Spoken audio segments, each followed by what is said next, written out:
Many years ago, high school sports had a home. All right, this is going to be a big football game. The fifth and final state championship game for 1992. Another edition of Football Friday night here on ABC 7. About half of the matchup that we expected. Boom! Oh, wait, no, it's supposed to be up. Yeah, there we go. Then the Friday night lights suddenly faded away for many of those watching from home. That was then, and this is now. A world in which high school sports around the state have joined a revolution for all fans in one single place.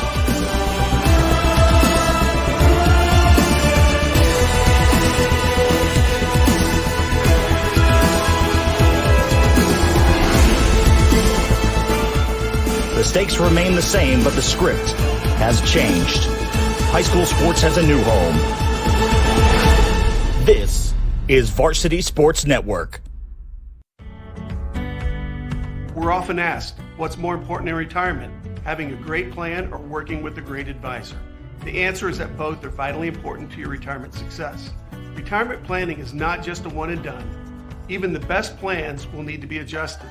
That's exactly why you need an experienced partner to guide you on your journey. How confident are you? Call us today for a second opinion.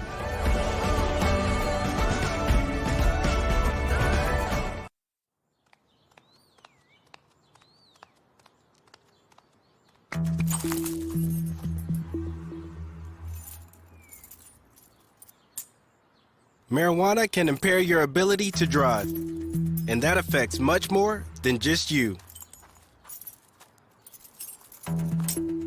Drive baked, get busted.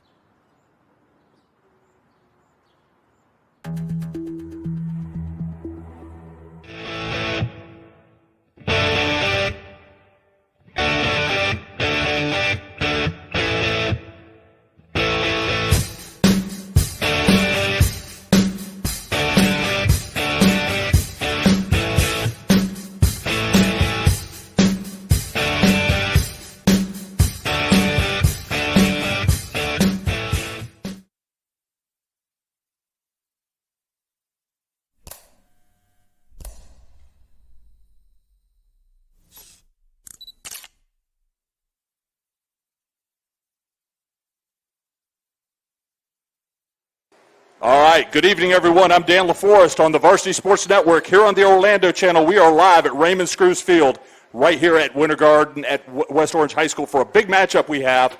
Apopka travels to West Orange for a big matchup tonight. The VSN Orlando pregame show is brought to you by the United States Marines and the Florida Department of Highway Safety and Motor Vehicles.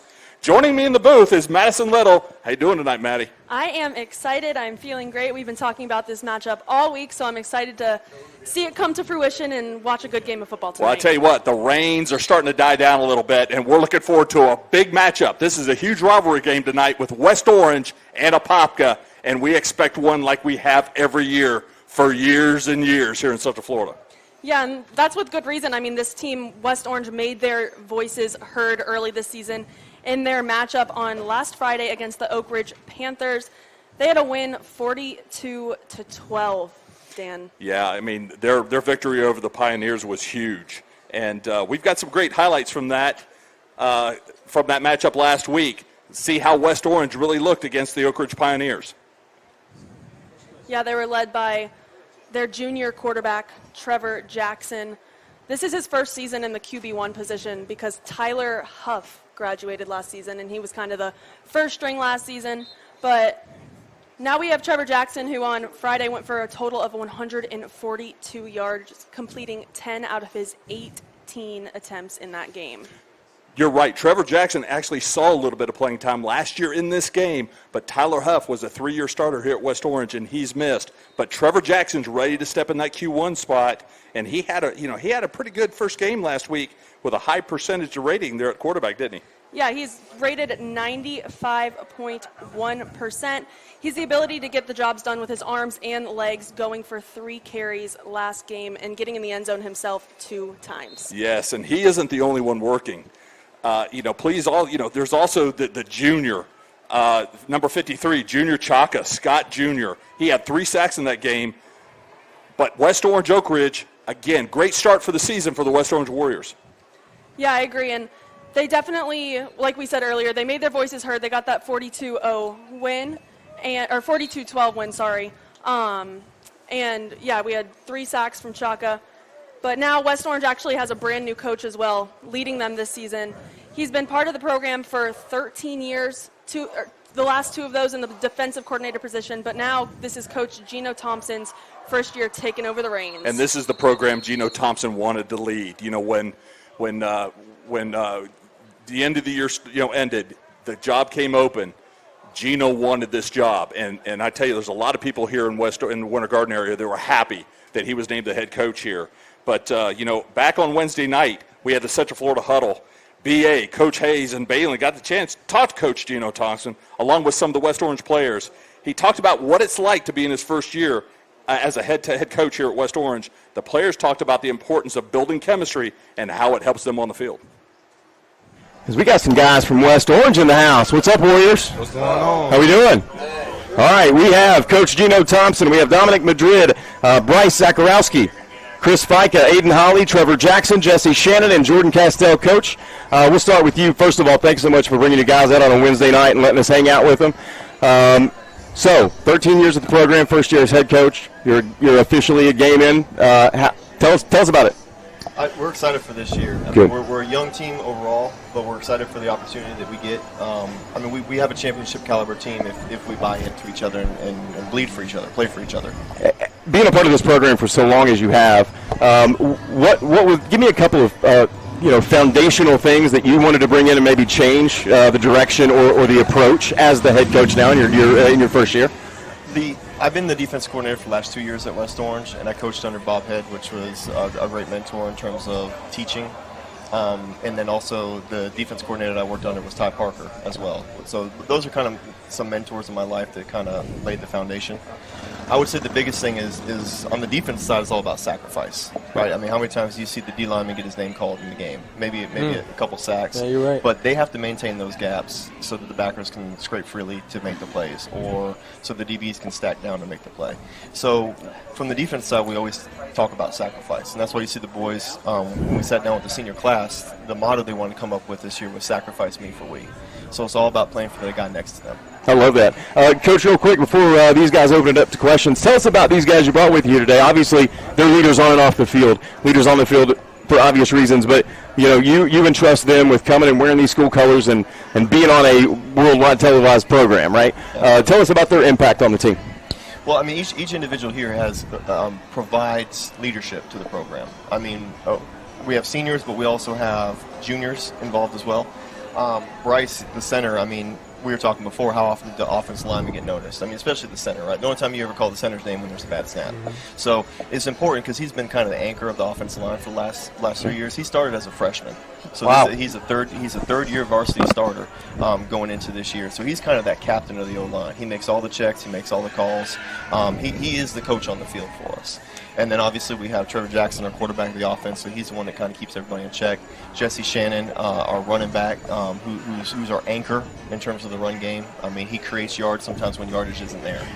And then on the defense side of the ball, we have 4 seniors that we brought to kind of wrap everything up. And these are the 4 seniors that played last year on that phenomenal defensive front. So all 4 seniors contributed tremendously from last year. Jordan Castell is the lone DB in the area, and then Alden Hawley doesn't get a lot of notice, but he's a phenomenal outside linebacker / nickel who's definitely going to get some college opportunities here shortly. Dominic Madrid's our inside linebacker who flies around to the ball, very physical. And then Chris Fica is kind of the anchor of the D-line. I mean, he's the one that kind of locks it down. I mean, for 2 years, he started since he was a sophomore. Started over a freshman at Windermere. He's been kind of that guy that has to hold down those double teams. I mean, for years, last year he played nose. 2 years ago he had to play some noses before I. So he's always getting those double teams in those positions. So it's all about just kind of maintaining the gap so the backers' names can be called. And he's done a great job sacrificing. A true technician. Absolutely. Every time we play a team, they always comment on how well his technique is. Yeah. Coach Balin, have at him. Yeah, so I want to talk about a specific player individually. Trevor Jackson, kid's special. A couple years ago I had a chance to work with him, and I knew the moment he started throwing football, the kid was going to be elite.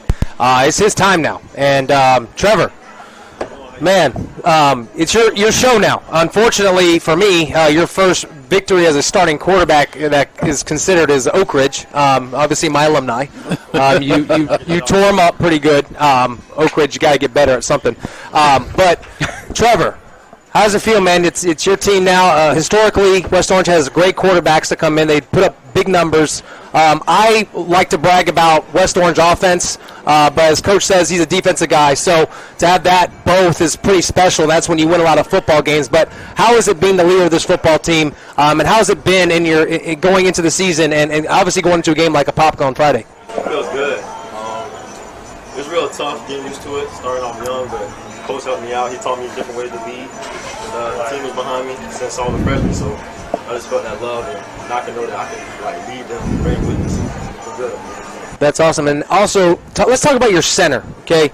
I like that. I like what Coach said. I think that's pretty special. And for a quarterback, centers are important because if they don't snap us the ball, we can't do anything, right? So talk about your center, your relationship with him, what he brings to the table. He's obviously the coach on the field. Talk about your relationship with him, and then maybe you speak a little bit about your experiences playing at West Orange and how it's been throughout your career. Yeah, that's been my brother, man, since Bobcats, AU. Oh, wow. So it goes back. Okay. As soon as he came back to me, all I got to do is look at him. You already know what call it is. You already know what call to take it to. So that's really, he really been there since not even 8 years. So it's I don't know.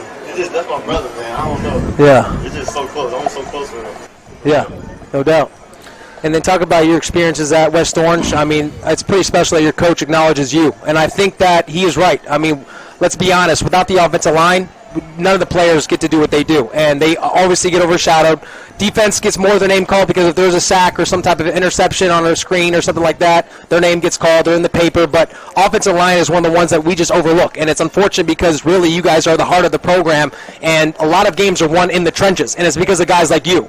So talk about your experiences, some of the games that you've been through. I mean, we have a big game on Friday, Apopka. And you've been a part of big wins. I'm pretty sure if you looked at it, you probably have a winning record over Apopka or at least close to it. You guys seem to be the team that beats them consistently. Talk about your experiences and what maybe some of your best experiences has been at West Orange. Yeah, man. So freshman year, we played Apopka, right? Regular season. Went to overtime, right? Yeah. We had that special play to win the game. Yeah. Like that. The 2-point. Yeah. It was crazy. That was my best experience. Tyler Huff, I believe. Yeah. That's right. Yeah, it was crazy. That was a great experience. It obviously makes the job a lot easier when you got a guy like this behind you. Yeah. So, yeah. That's awesome, man. All right, so that's great, man. Look, we talk about chemistry all the time in football. This guy goes all the way back to 8U. All I have to do is look at you, and you know what I'm going to do. And that's what, he just mentioned it. That's what football is about, when a receiver and a quarterback can just look at each other. And you know what I'm thinking, all right? And that's what football is all about, and that's when we talk about building chemistry and everything else. All right, welcome back to Raymond Screws Field right here at West Orange High School, and we are in pregame right now. That was a great clip from our new show, Central Florida Huddle, right here on the Varsity Sports Network every Wednesday night at 8 o'clock with Bobby Allen, Coach Kyle Hayes, and Balin Trujillo talking about high school football, great coaches interviews, and that's a mobile live show, Maddie, across Central Florida covering the Orlando, Daytona, and Space Coast Channel. But listen, before we take a quick commercial break, you had an opportunity to sit down at Apopka and watch your practice a little bit, didn't you? Yeah, I went out there on Tuesday, got to hang out with some of the guys, talk to them about how they're preparing for this game, and when we come back, I'll tell you all about it. You're watching the Varsity Sports Network pregame show. We'll be right back.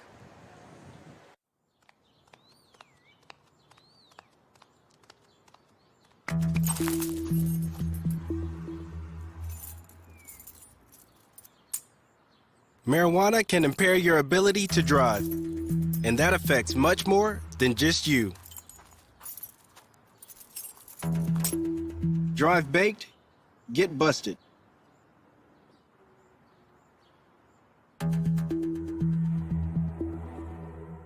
Are you in the market for the finest athletic apparel available?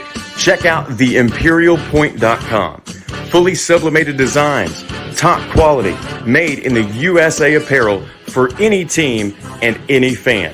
Check them out today at theimperialpoint.com or give them a call at 800-801-4884. Imperial Point Apparel, made in the USA.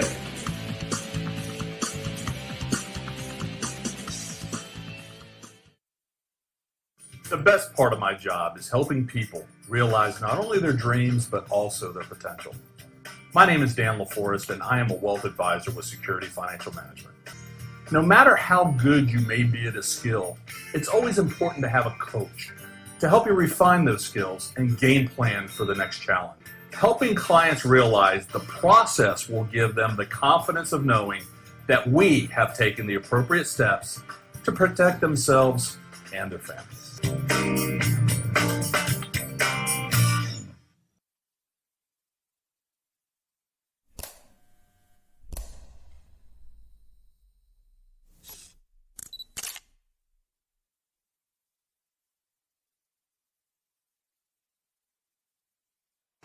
All right, welcome back to Raymond Screws Field, right here on the campus of West Orange High School. This is the VSN Orlando pregame show brought to you by the Florida Department of Motor Vehicles and the United States Marines. Now, Batty, West Orange had a game last week as well, didn't they? Yeah, they did. They took on another one of their rival schools, the Ocoee Knights, but that game was completely different than the matchup between West Orange and Oak Ridge we saw Friday as well. This one was close, unlike the West Orange blowout, but Apopka managed to get the win, 13-12. Yeah, my mistake. That was Apopka Ocoee, not West Orange Ocoee. But, I know we got some game highlights from that as well. Yeah, Dan, both of those teams came off, or both of these teams tonight are coming off of wins last Friday. But I think tonight West Orange has the home advantage. How do you think that comes into play for tonight's matchup? No, listen, this has always been a close game. 2 years ago, we were right here at this field, and West Orange walked away with a victory in overtime. And it was a trick play that actually got that done. Tyler Huff actually threw a screen pass. He went off to the right, and they threw it back to the quarterback. No blue dart was in sight. And then last year, what a matchup over at Roger Williams Field in Apopka, where Apopka shuts out West Orange 13-0. But I can tell you that was a battle from start to finish. Yeah, and on top of that, Apopka lost a lot of their talent. Now they only have 2 to 3 returners on their offense. But the returners, or the new guys, are still good young talent like Tyson Davison, who we saw on Friday. But definitely excited for this game and just to kind of see them go at it again. And I kind of think the winner's up in the air. There's no really clear prediction tonight. Well, the biggest thing is there's a lot of star power here. You've got on the Apopka sideline, you've got Caven Call, the UCF commit. That cat got a motor. And then on West Orange, Jordan Castile, University of Florida commit. He is one of the best safeties, if not the best safety in the state of Florida. Now, Madison, you were actually in Apopka earlier this week. Tell us what happened. Yeah, Dan, I got to go out to their practice, like I said, on Tuesday and catch them in action as they got ready for tonight's battle. I talked to Coach Rolson, and he told me that, they have a lot of young talent. They're young and inexperienced. They managed to get the win last Friday, but they still have a lot to work on. I just said they only have 2 to 3 returners on offense. But on top of that, these younger guys only have 1 game under their belt. His biggest concern was that their kickoff classic was canceled on top of it all, and they have multiple starters out tonight due to injury. But I also got the chance to talk to middle linebacker Rashad Watson about this team and how they're getting ready for tonight's matchup. Coming off of a win from last Friday, how important is it to get that win early in the season? I feel like it's good. I feel like it's very important because it shows, like, the people that doubted, it shows that we had more than they thought we would. And it was a big opponent, so it gave us a challenge. We came out strong. And what does that do for the team's confidence? It boosts the confidence for sure, but we got a whole bunch of stuff to work on. We're far from where we're going to be. So that kind of leads me to my next question. What did you see from your team on Friday that you liked? I mean, I see with defense, we got it in us, but it's like little things, mental things. But other than that. And what do we need to work on going into this Friday's game? We just need to be more together as a team. Work harder. Yeah, come together. And without revealing too much, obviously, what's the strategy going into this Friday? Play hard, listen to your coaches, and just do what you're told. And speaking of coaches, what is coach's message for you guys this season? Play hard, I mean, it's my final season, so I gotta do what I gotta do. What are your personal goals this season? I plan on picking up a couple of scholarships, go to college, major in sports management. That's awesome. And what are the goals of this team moving forward this season? Get far in the playoffs, but not only that, come together like as one, as a team. All right, Mehdi, that was a great job with that interview over at Apopka. Tell us about the atmosphere at practice. What was the sense of urgency that you were feeling as you watched them practice? Well, we just heard Rashad tell us that the message this season is just to play hard, and they were definitely playing hard during practice as well, gearing up for tonight, working out all those little kinks from last week. And Coach told me that they were working on the kickers a lot. They worked the kickers a lot on Tuesday, and just trying to get their guys mentally ready for this game. We talked about some of the key players on the field tonight. Some of the other ones, you've got Ty Ray, offensive lineman for Apopka, committed to Pitt.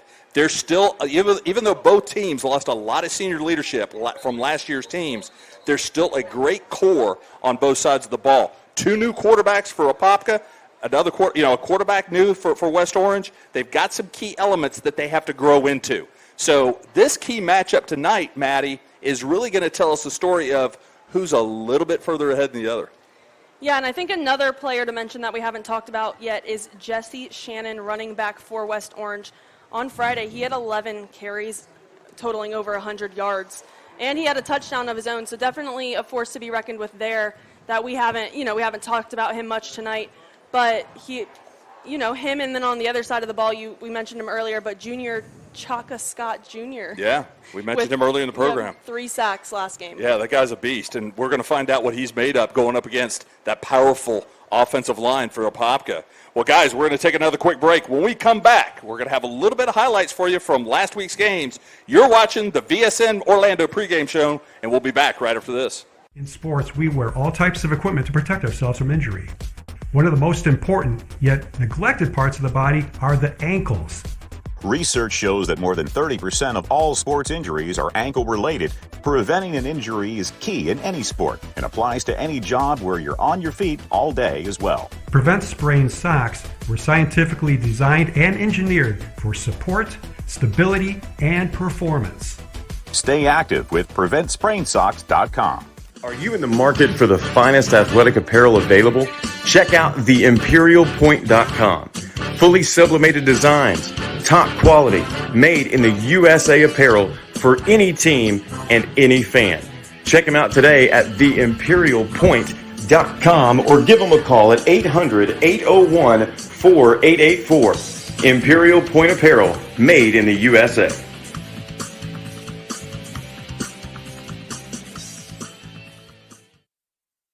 Hi, I'm Kevin Harrington, an original shark from Shark Tank. Protect your ankles with Prevent Sprain Socks. In sports, we wear all types of equipment to protect ourselves from injury. We use helmets, mouth guards, shoulder pads, chest protectors, and knee, elbow, and shin pads for protection and prevention.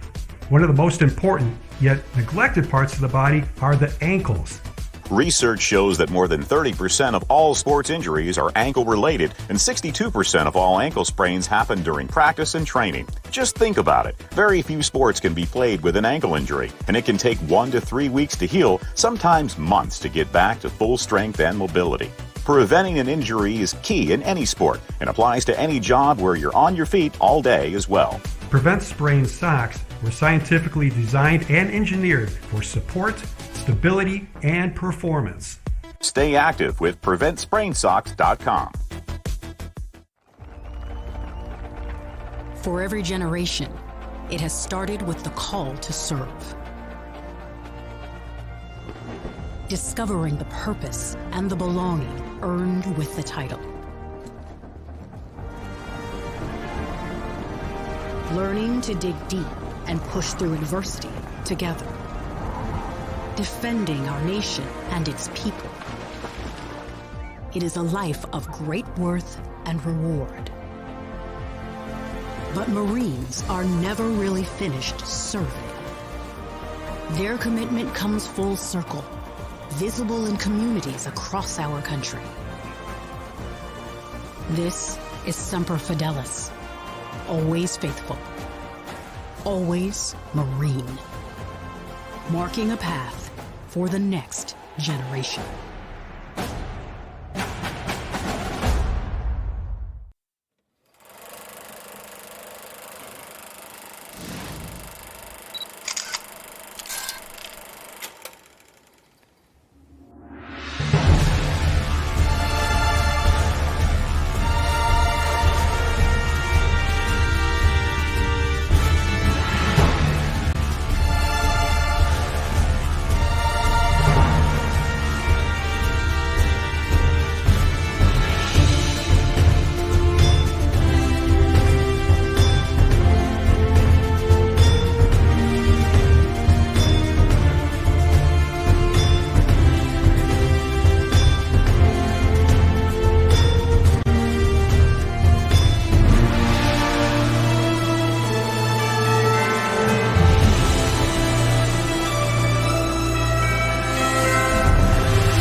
We are the West Orange Warriors, and this is the Game of the Week on the Varsity Sports Network.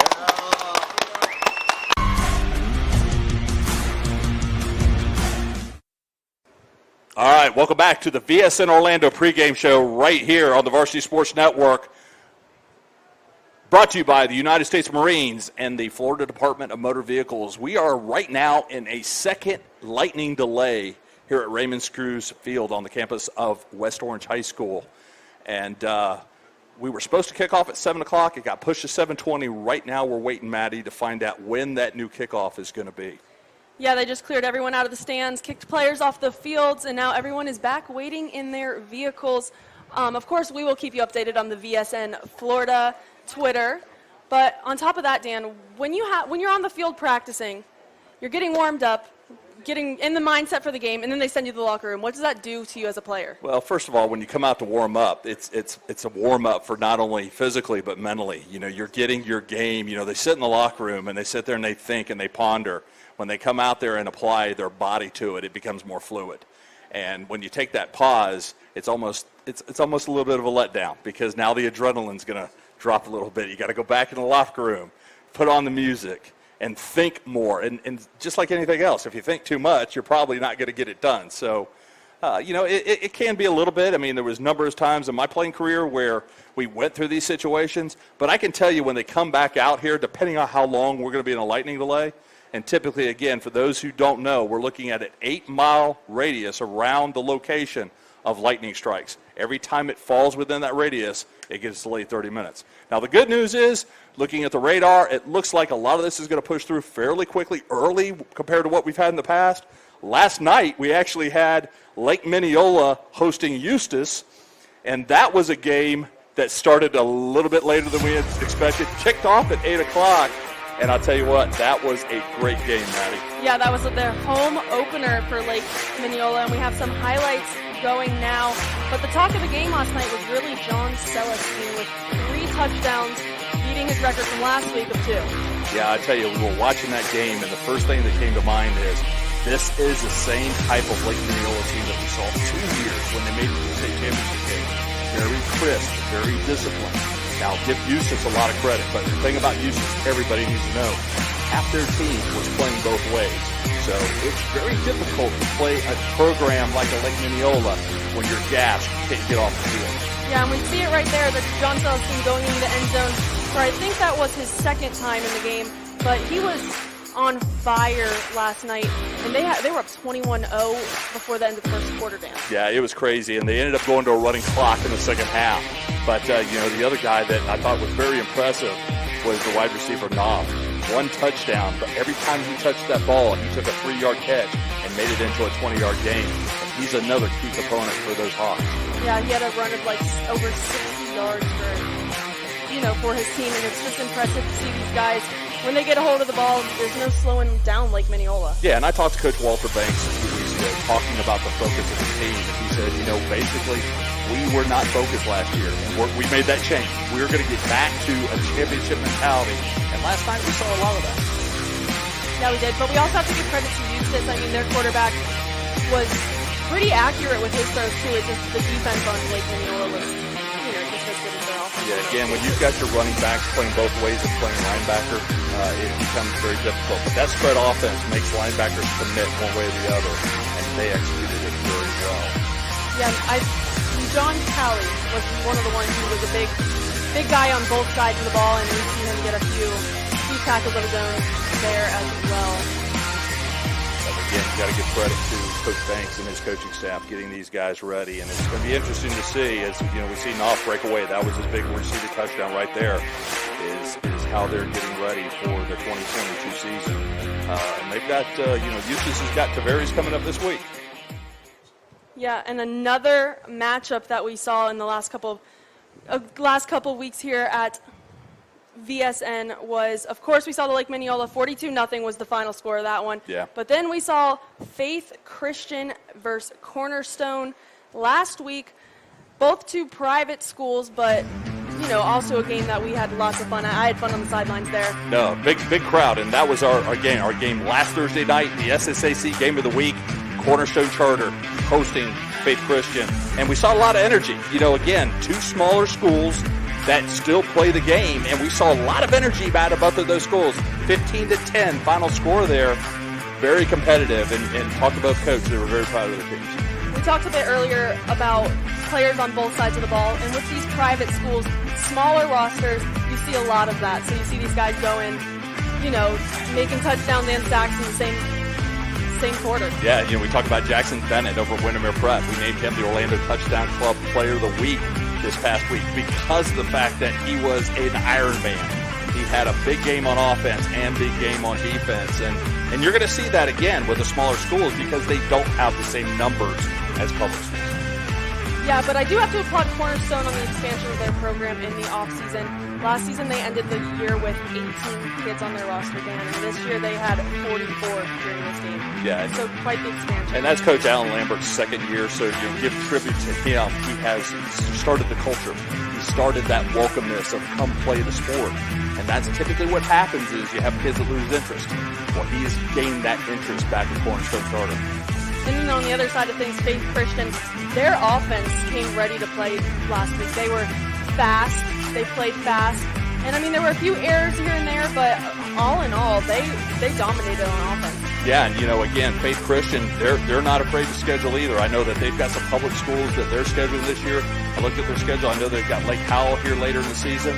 So, again, it's a testament to these guys to give these kids an experience. And they're going to get that at both of those programs. Yeah, well, that game was definitely an experience. Like I said, I was down on the sidelines, and their school population at Cornerstone is about 1,500, and I'm pretty sure every single one of them were there last week. Again, great community over in Conway. Renee Pankos, the principal over there, is a good friend of mine, and I can tell you they're very proud to have Cornerstone over in that community. As you see them running at that last score there. But, yeah, we had additional games here in Central Florida. And Faith Christian Cornerstone was another one of those, but also coming up with the final score there, 15-10. Faith Christian taking that one. Although Cornerstone, I was kind of pulling for them. I would have loved to see them win their first game this season, but another matchup. Yeah, last Friday night on BSN Orlando, Olympia Titans traveling to the Wekiva Mustangs, and again, a lot of people don't know much about what those programs look like, but they were able to showcase last Friday night on BSN Orlando. And I think what made that game so interesting was the two different offenses they have. Olympia favors passing with close to 200 pass yards, but Wekiva, they use their legs a lot more with 265 rush yards. Yeah, Olympia loses C.J. Brooks, their quarterback from last year. He's moved on to Grambling. So, Olympia's got to find some identities, too, at some key positions. Not to mention, Victor Jones Jr., the new Nebraska Cornhusker, he's left.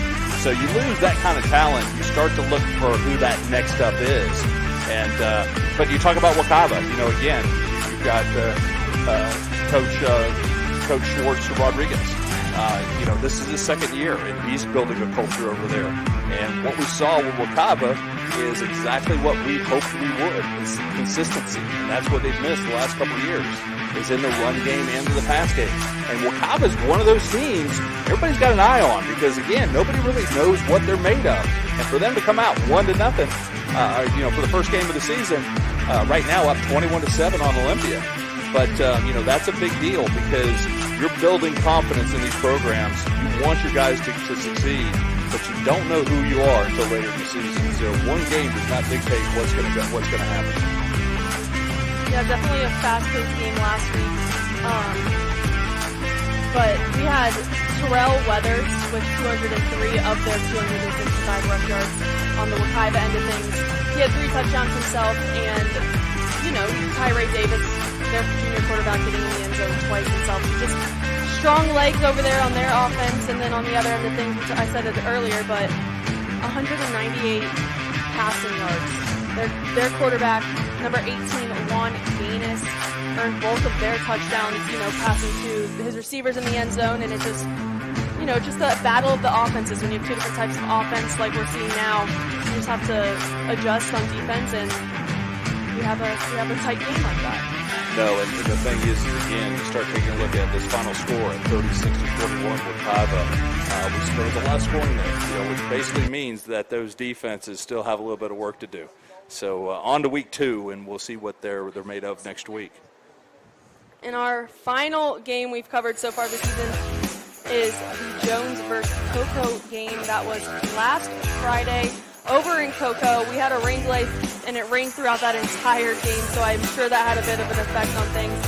But the story of the night was Blake Boda for Cocoa. Well, I think there was many stories, but Blake Boda is definitely a big story. Jones Cocoa was the BSN Space Coast game of the week, and definitely one of the highlighted games that we did last week on BSN. But what we saw is Jones avenging their kickoff classic loss to Miami Northwestern that we covered live here on BSN Orlando over at Camping World Stadium. But what we saw was a tale of two teams. Cocoa was a different team in the first half. Jones was a much different team in the second half. And, Blake Boda was a big part of that. He was the Seabreeze champion. Starts his first game at Cocoa as a Tiger, and he played a very good game. But we did have a 1-hour rain delay. It poured before that game, so the field conditions weren't that great. And it really, anytime you're in this situation, the guys who run the ball the best are going to end up winning that game, and that's what we saw. But that's a great pass right there by Blake across the middle, set up their touchdown, and it was a close game coming up into the second half. But, Coach Schneider and the Tigers didn't disappoint. Yeah, player of the, or dude of the game, as Central Florida Huddle calls them, Jarian Parker. He had 26 carries, and I'm sure if we watch for just a couple seconds, we'll see him because he really was the dude of that game. He had 2 touchdowns himself. No, absolutely, and we can see right now we're in the second quarter. Cocoa's only up by 4 points, but again, here's the way the kicker field goal. They go up by 7. But the guys that run the ball the best in weather like this, and Jones did that in the second half. There's a punt right here that was returned by Jones. I don't remember who that was, but we're seeing the highlight here. Got around the edge, set up great field position there at midfield, and then the running game, like you said, went to work. That's Jerry going right out on the far end right there for one of 2 touchdowns he had that game. And you got to give a lot of credit also to Max and Gene Dennis, the senior quarterback. Steps in, Julian Calvez goes to Grambling, and now you've got Max and Gene Dennis taking over. Was 14-32, 43%, not huge numbers. I'm sorry, that was Blake Boda. But Max and Gene Dennis led his team and played very well in the second half. And trust me, as a quarterback, it's tough throwing that ball when it's wet like that. But, Blake Boda, the senior, 14-32, 43 yards, which is 50%, and 143 passing yards, and had 1 touchdown, 2 interceptions. That's a pretty strong game, like you said, redeeming himself from the Miami Northwestern matchup we saw 2 weeks ago at Camping World. And That was the final score, 29-19, Jones over Cocoa for the first time in, 20 years, Dan? Yeah, it's the first time, but they also haven't played a whole lot over those years, too. So, but again, Jones avenges that opening loss. Cocoa now has a bye week tonight. They will not be playing tonight, but they do travel to St. Thomas Aquinas for game number 2 next week. And Coach Schneider, Ryan Schneider, was actually the offensive coordinator before he took the job at St. Thomas Aquinas before he took the job at Cocoa 4 years ago. All right, so we're going to take another quick commercial break, and when we come back, we're going to talk about the big games happening. This is the Varsity Sports Network. You're watching the pregame show right here on the VSN Orlando channel. For every generation, it has started with the call to serve. Discovering the purpose and the belonging earned with the title. Learning to dig deep and push through adversity together. Defending our nation and its people. It is a life of great worth and reward. But Marines are never really finished serving. Their commitment comes full circle, visible in communities across our country. This is Semper Fidelis. Always faithful. Always Marine.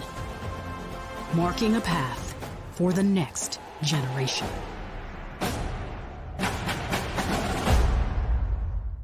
Hi, I'm Kevin Harrington, an original shark from Shark Tank. Protect your ankles with Prevent Sprain socks.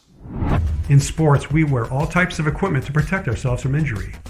We use helmets, mouth guards, shoulder pads, chest protectors, and knee, elbow, and shin pads for protection and prevention. One of the most important, yet neglected parts of the body are the ankles. Research shows that more than 30% of all sports injuries are ankle-related, and 62% of all ankle sprains happen during practice and training. Just think about it. Very few sports can be played with an ankle injury, and it can take 1 to 3 weeks to heal, sometimes months to get back to full strength and mobility. Preventing an injury is key in any sport and applies to any job where you're on your feet all day as well. Prevent Sprain socks were scientifically designed and engineered for support, stability, and performance. Stay active with PreventSprainSocks.com. What's up, sports fans? This is Bobby Allen, broadcaster for the Varsity Sports Network, and I'm here to tell you about an incredible opportunity that your business can advertise with us on the only 24/7 high school sports network. We can base any package around your budget or advertising needs, and it is unparalleled in comparison to other opportunities out there. We cover every inch of the Sunshine State with 16 channels of varsity sports coverage. Come join us in supporting these student athletes, local schools, and the local communities. Email us today at sports@varsitysportsnetwork.org or call the number below on your screen to find out how we can help you market and promote your business in the best possible way. Again, I'm Bobby Allen with the Varsity Sports Network, and we are the home of high school sports in Florida.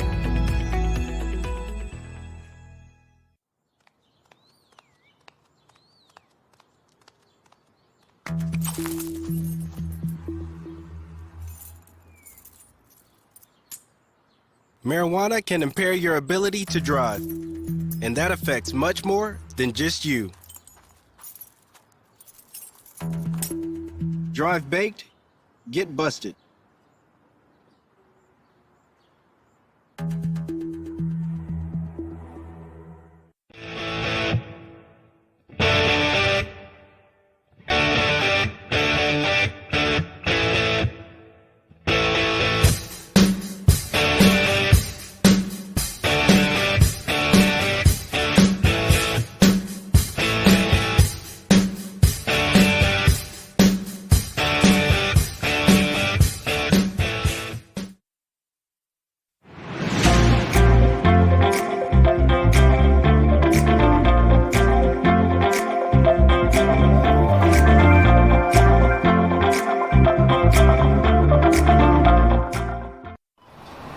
We're the Apopka Blue Daughters, and this is the game of the week on Varsity Sports Network. Yeah!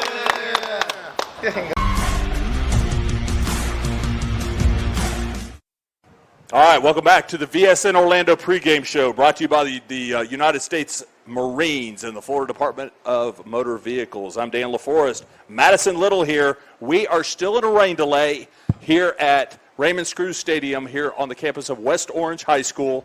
It looks like they have an estimated kickoff at 7:40, so we got about 25 minutes here, and we're going to kick it over to Bobby Allen and Graham McGowan to call the game tonight, Maddie. But, you know, we have some big games around Central Florida tonight.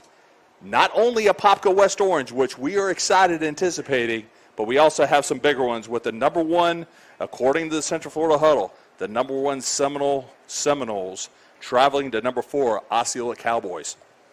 Yeah, that's going to be a good game. We've gotten some comments on social media saying that should be our game of the week. So you can expect big things from that game, just as big as, you know, over here at Apopka West Orange. No, absolutely. And we looked at their stank rankings. Seminole, I believe, is at number 9 in the state. Osceola moved into the top 25 this past week, I believe at number 24. And that is a big matchup right there. Luke Rucker leading the Seminoles into Osceola.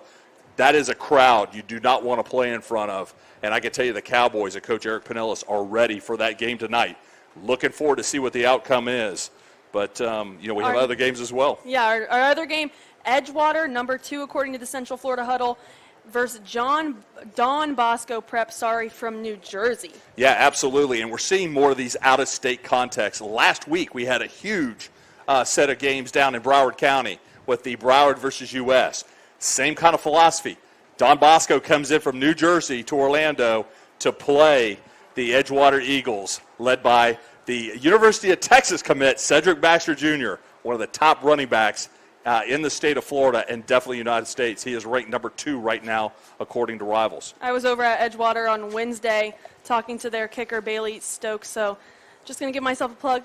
Look out for a little spotlight with Bailey Stokes coming out here very soon. Another great show right here on VSN is a little spotlight right here with Madison Little. Look out for that. And then another matchup tonight, out of state. We saw them posting all over social media. Number 3, Jones, going to Duncanville, Texas today for a little matchup. Yeah, absolutely. Again, Orlando Jones comes off that week 1 victory over Cocoa, travels to Texas, and we saw Duncanville play on ESPN last weekend, and they are very impressive. Not only is that a long road trip for those Jones Tigers, they're playing a very, very solid team in Duncanville. And then, of course, we have number 6 Rockledge versus Doral Academy. Another good matchup here on VSN tonight. And moving straight into number 7, Apopka versus West Orange, which is live right here, Dan. No, absolutely. And, again, we've talked about that tonight. West Orange looking to avenge your loss last week. But let's move on to the next one. Number 7, Apopka. And West Orange is currently unranked, but that can change if the Warriors can take care of business tonight against those Blue Darters. Another out-of-state match we have going on tonight. Number 8, Winter Park versus North Gwinnett out of Georgia. Yeah, Winter Park, the Wildcats are on the road. Number 8, 1-0 last week. Winter Park takes care of business, but they're on the road to Georgia, and they could come back 2-0 against a quality opponent up in Georgia. And we'll wait to see what happens. And we'll be giving you those score updates right here during the game on VSN Orlando. And then, of course, number 9, Lake Mary, also 1-0 this season, takes on Spruce Creek. Yeah, Lake Mary took care of business against Dr. Phillips last week. Against our old friend, Billy Daniel, who's back at calling the plays over at Dr. Phillips. But, Coach Scott Perry has always done amazing things with those Rams. And, they lose Gunnar Smith, quarterback. He's down at South Florida. And, they've got a lot of talent yet with Braden Marshall, the UCF commit, in his senior year. And Spruce Creek, Andy Price leads his Hawks in after they had a big win last week as well. And then number 10, Mainland, is going to take on Flagler Palm Coast. That was our VSN Daytona Thursday night game last night. That got rained out, but I did get a text from Coach Travis Rowland from Mainland this morning. They have rescheduled that for Monday the 19th, and we will be there to cover it.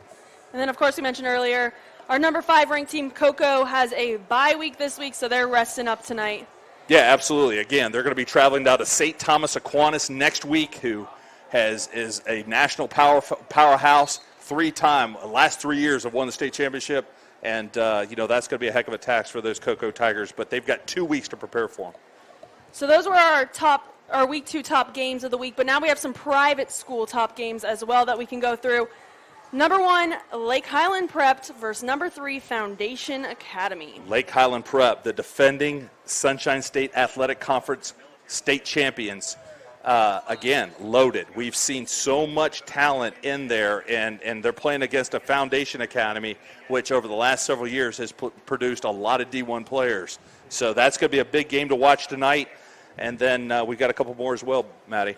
Number 2, Holy Trinity, 1-0 as of right now versus unranked Bayside. And we saw Bayside a couple weeks ago during the Kickoff Classic, beating Daytona Beach Seabreeze. But Holy Trinity, the new head coach, Hurley Brown, who was in the state championship last December with the Merritt Island Mustangs, takes over the helm. And I can't wait to see what he's doing with Holy Trinity.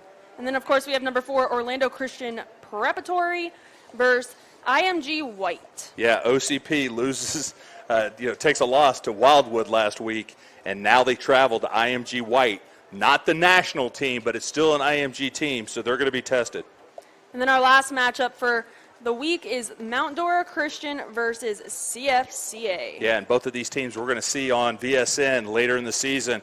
But Mount Dora Christian, again, 1-0, takes on CFCA, and I believe we got CFCA at New Smyrna Beach here in the next couple weeks. That is a great matchup right there. Again, SSAC competition. Dan, we have some awesome matchups going on tonight, and also one coming up on Monday now after being rescheduled, so we have some good football to look forward to. Yeah, absolutely. There's going to be some great games tonight, and you can expect us to give you score updates throughout the show. Now, Madison, are you going to be ready for some football? I am always ready for some football, Dan. All right, because our game of the week with the Apopka Blue Darters and the West Orange Warriors is about to start here in about 20 minutes. Madison, it was a pleasure hosting the pregame show with you. And I want to again thank the United States Marines, the Florida Department of Motor Vehicles for sponsoring the show. And we're going to take a quick break, and Bobby Allen and Graham McGowan are going to take over and take us right into gameplay. What's up, sports fans? This is Bobby Allen, broadcaster for the Varsity Sports Network, and I'm here to tell you about an incredible opportunity that your business can advertise with us on the only 24/7 high school sports network.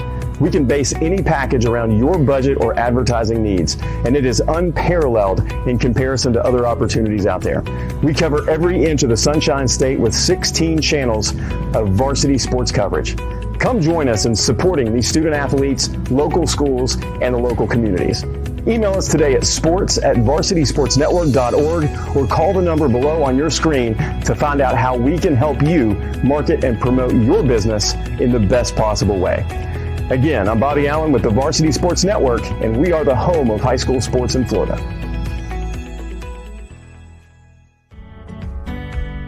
We're often asked, what's more important in retirement, having a great plan or working with a great advisor?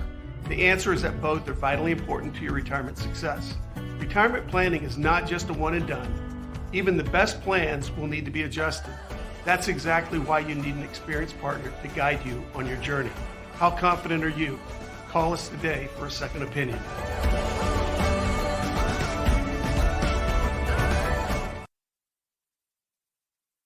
Hi, I'm Kevin Harrington, an original shark from Shark Tank. Protect your ankles with Prevent Sprain Socks. In sports, we wear all types of equipment to protect ourselves from injury. We use helmets, mouth guards, shoulder pads, chest protectors, and knee, elbow, and shin pads for protection and prevention. One of the most important, yet neglected parts of the body are the ankles. Research shows that more than 30% of all sports injuries are ankle-related, and 62% of all ankle sprains happen during practice and training. Just think about it. Very few sports can be played with an ankle injury, and it can take 1 to 3 weeks to heal, sometimes months to get back to full strength and mobility. Preventing an injury is key in any sport and applies to any job where you're on your feet all day as well. Prevent Sprain Socks were scientifically designed and engineered for support, stability, and performance. Stay active with PreventSprainSocks.com. Searching for meaning in a relentless world. Always connected, but somehow alone. Trapped by illusion. We offer another path, where the battle to belong begins. Awakened by a calling, United by the cause you fight for. No one can take away what it means to be among the few, the proud, the Marines.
Many years ago, high school sports had a home. All right, this is going to be a big football game. The fifth and final state championship game for 1992. Another edition of Football Friday night here on ABC 7. About half of the matchup that we expected. Boom! Oh, wait, no, it's supposed to be up. Yeah, there we go. Then the Friday night lights suddenly faded away for many of those watching from home.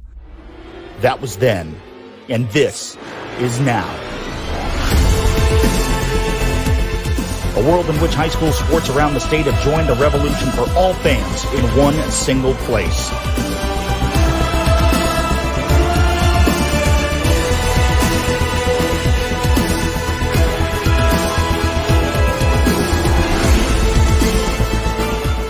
The stakes remain the same, but the script has changed. High school sports has a new home. This is Varsity Sports Network. We're the Apopka Blue Daughters, and this is the game of the week on Varsity Sports Network. Yeah!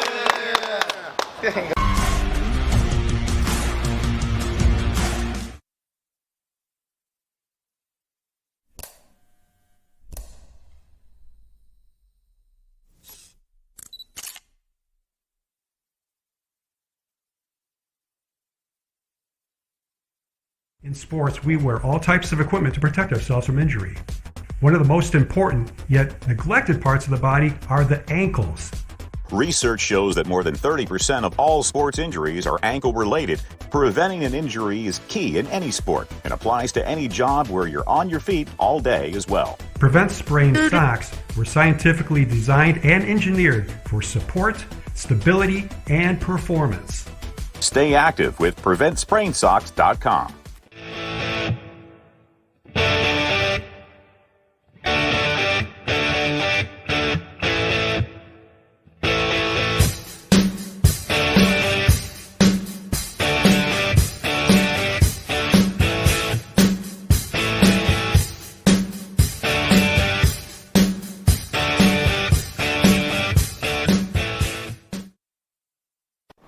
We are the West Orange Warriors, and this is the game of the week on the Varsity Sports Network.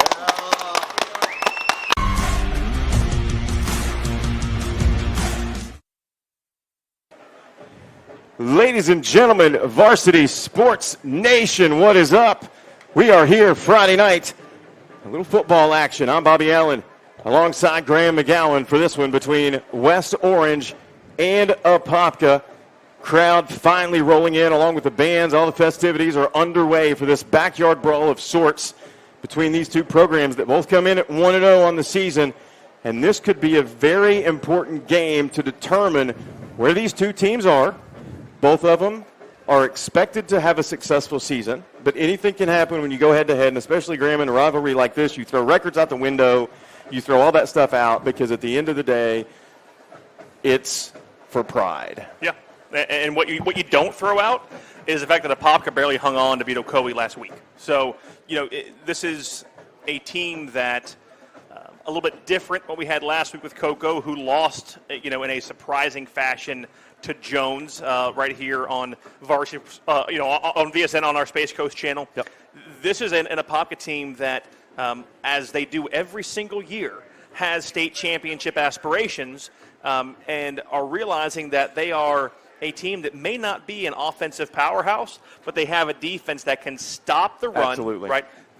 They're solid at all three levels, and they have an offense that can ground and pound, chew up clock, chew up field, and go ahead and get you in the end zone for enough points to get you a win. That's a great point, talking about the Apopka defense, because they're confident enough in that defense historically and again this season that they're going to give their offense opportunities. It's not about the offense not getting opportunities. It just comes down to how much advantage can the offense take of those opportunities that the defense is going to give them.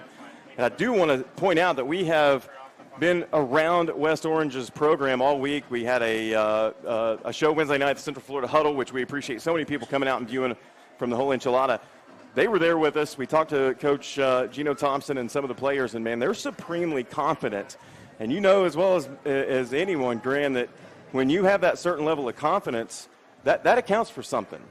And they are very capable of using that to produce what a lot of people might think would be an upset tonight. And that's saying a lot, because I will say I don't think that either team is an upset at this point. I think that, that's a good and point. I told you this kind of before we came on the air, that I think this game starts and ends the exact same way, with a coin flip. Sure. I think it's all it's going to be. It's going to come down to the little things, the tail end of the game, that they're going to decide who wins and who takes home a loss at the end of the day. But when you look at this West Orange team, this whole unit could have been in upheaval between last season to this season, right? Brand new coach, new offensive teams, whole 9 yards across the board. And when you get Gino Thompson coming in for Mike Granato, he goes to be an assistant coach in Georgia, and all of a sudden you have another West Orange alum comes in, takes the helm of this team, talks to his seniors, talks to the captains, the leaders that he trusts. And at the end of this, he takes over a team with a leadership group that still feels intact. They came up with the motto this season, sacrifice me for we. Yeah. That tells you what this team is going to be about as we go forward through tonight and through the season. In the past 9 years, this program has had 89 players signed to scholarships to play football at the next level. How big is that? That's So great, big. right? And we're not talking it has to be every D1 college you're going to see play on every major network on Saturday, but they're going to further their education, and they're using the skills they've learned in this program to do so. And that is why this team is so consistently good.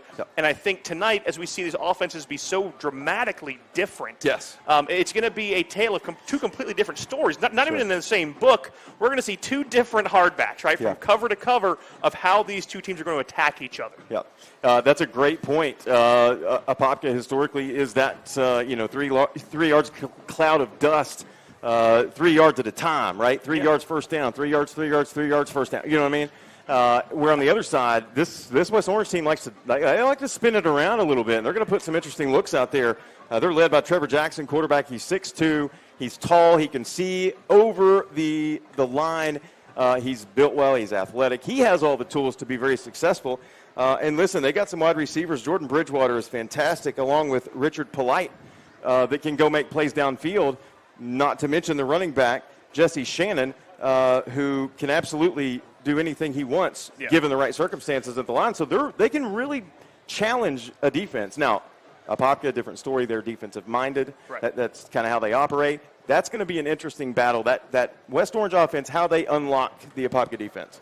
And that is the good thing, I think, with this West Orange team, is they are traditionally the more balanced of these two football teams, just across the board, right? Defensively, they're not going to be necessarily as much of a juggernaut as Apopka is going to be, but offensively, they're going to give you, a relatively even spread across the football. While there isn't a whole lot of film on Trevor Jackson coming in as a junior, that's one of the perks of being a sophomore coming into your junior year. He can spin the ball well. He's got pretty good vision down the field when he's scrambling, but he is still a bit of a running quarterback. This is an offense that they're going to use their receivers on the outside, but this is going to be Jesse Shannon as a 5'10 senior. Comes off of last year, 442 yards, only a touchdown, again, as a junior already in week 1, 101 rushing yards on 11 carries with a touchdown. So averaging almost 10 yards per carry. Can he do that to go ahead and allow that defense to take a break? And can he go ahead and tire out this Apopka defense? That's going to be the big question. And speaking of that difference, the coin flip, if you will, just to give you some perspective on the differences in these teams, when you look at West Orange last week, Jackson went 10 of 18 for 142 yards, averaged about 14 yards a pass, 2 TDs. And,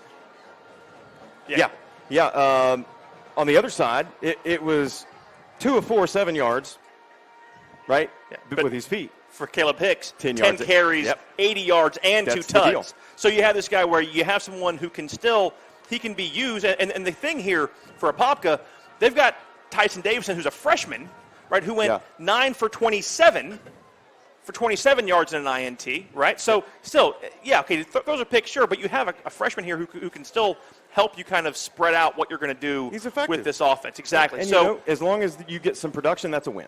Right. And so you have the concern now, if you are the West Orange defense, that, okay, we have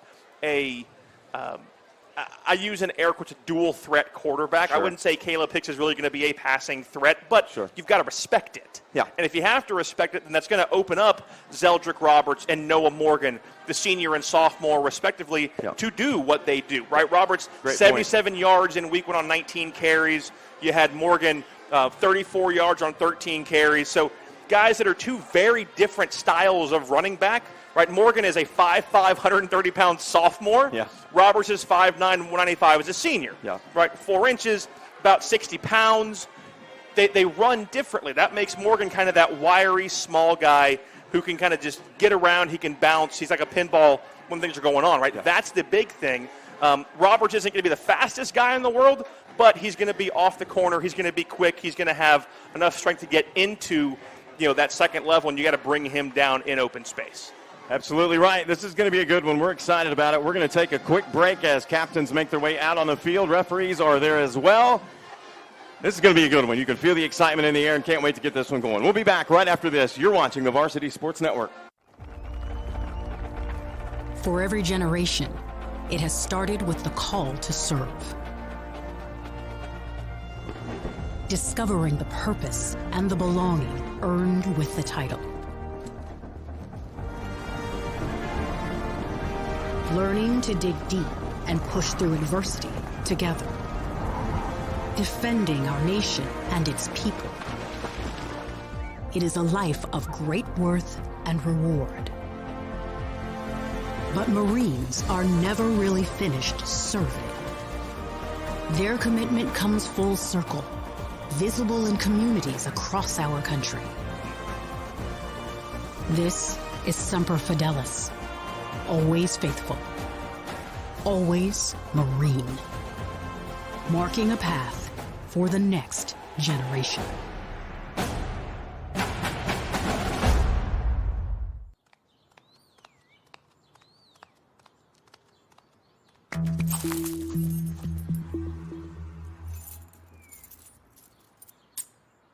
Marijuana can impair your ability to drive, and that affects much more than just you. Drive baked, get busted.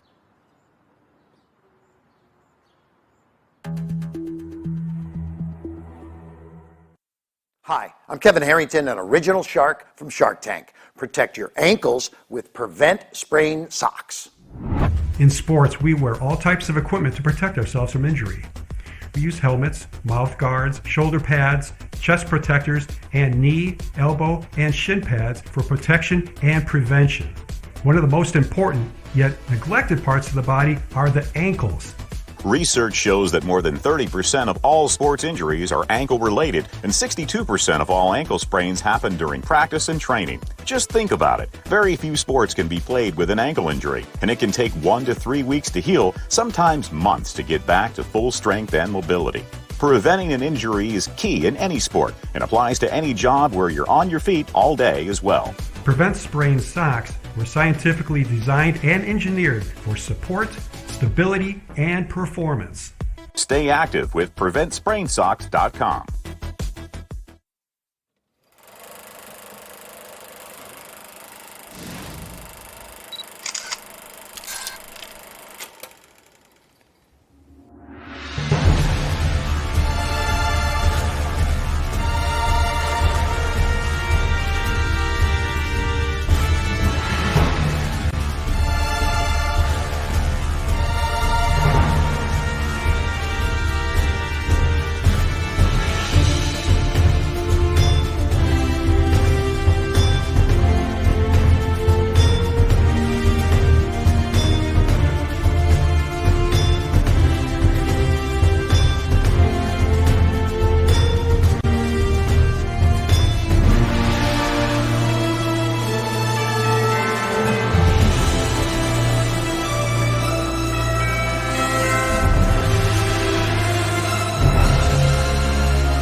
Many years ago, high school sports had a home. All right, this is going to be a big football game. The fifth and final state championship game for 1992. Another edition of Football Friday night here on ABC7. About half of the matchup that we expected. Boom! Oh, wait, no, it's supposed to be up. Yeah, there we go. Then the Friday night lights suddenly faded away for many of those watching from home. That was then, and this is now. A world in which high school sports around the state have joined a revolution for all fans in one single place.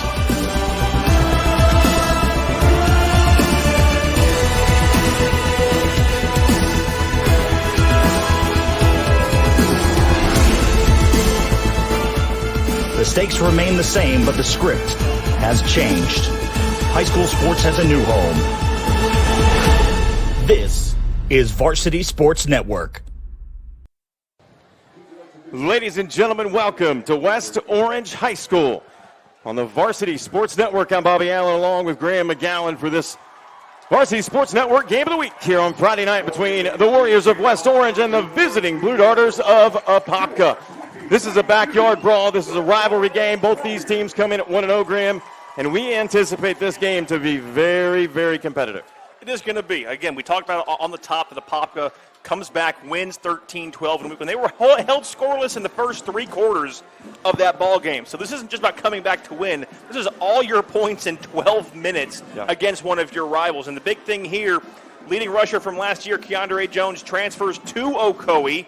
So a big reason why they had that 12-0 lead on Apopka through his first 3 quarters. So a team that relies on that ground and pound offense loses their biggest rusher from last year and has to kind of retool that backfield for the Blue Darters. Absolutely right. Apopka will start this football game with possession, and they're certainly capable of making something happen in a return situation. And listen, we talked about all the production that these two teams have had with players playing at the next level. It's vast.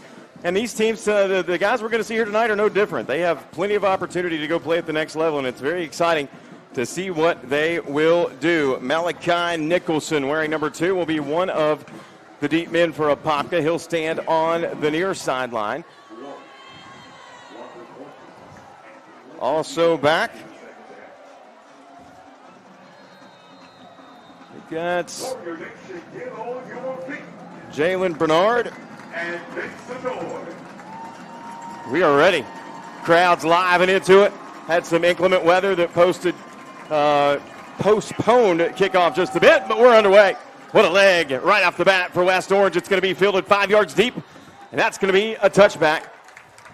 What a leg. Hey, that might come in useful later. That really might. And again, high school rules, once the football crosses the goal line, don't have to take a knee. Once it crosses the goal line, touchback, bring out the 20.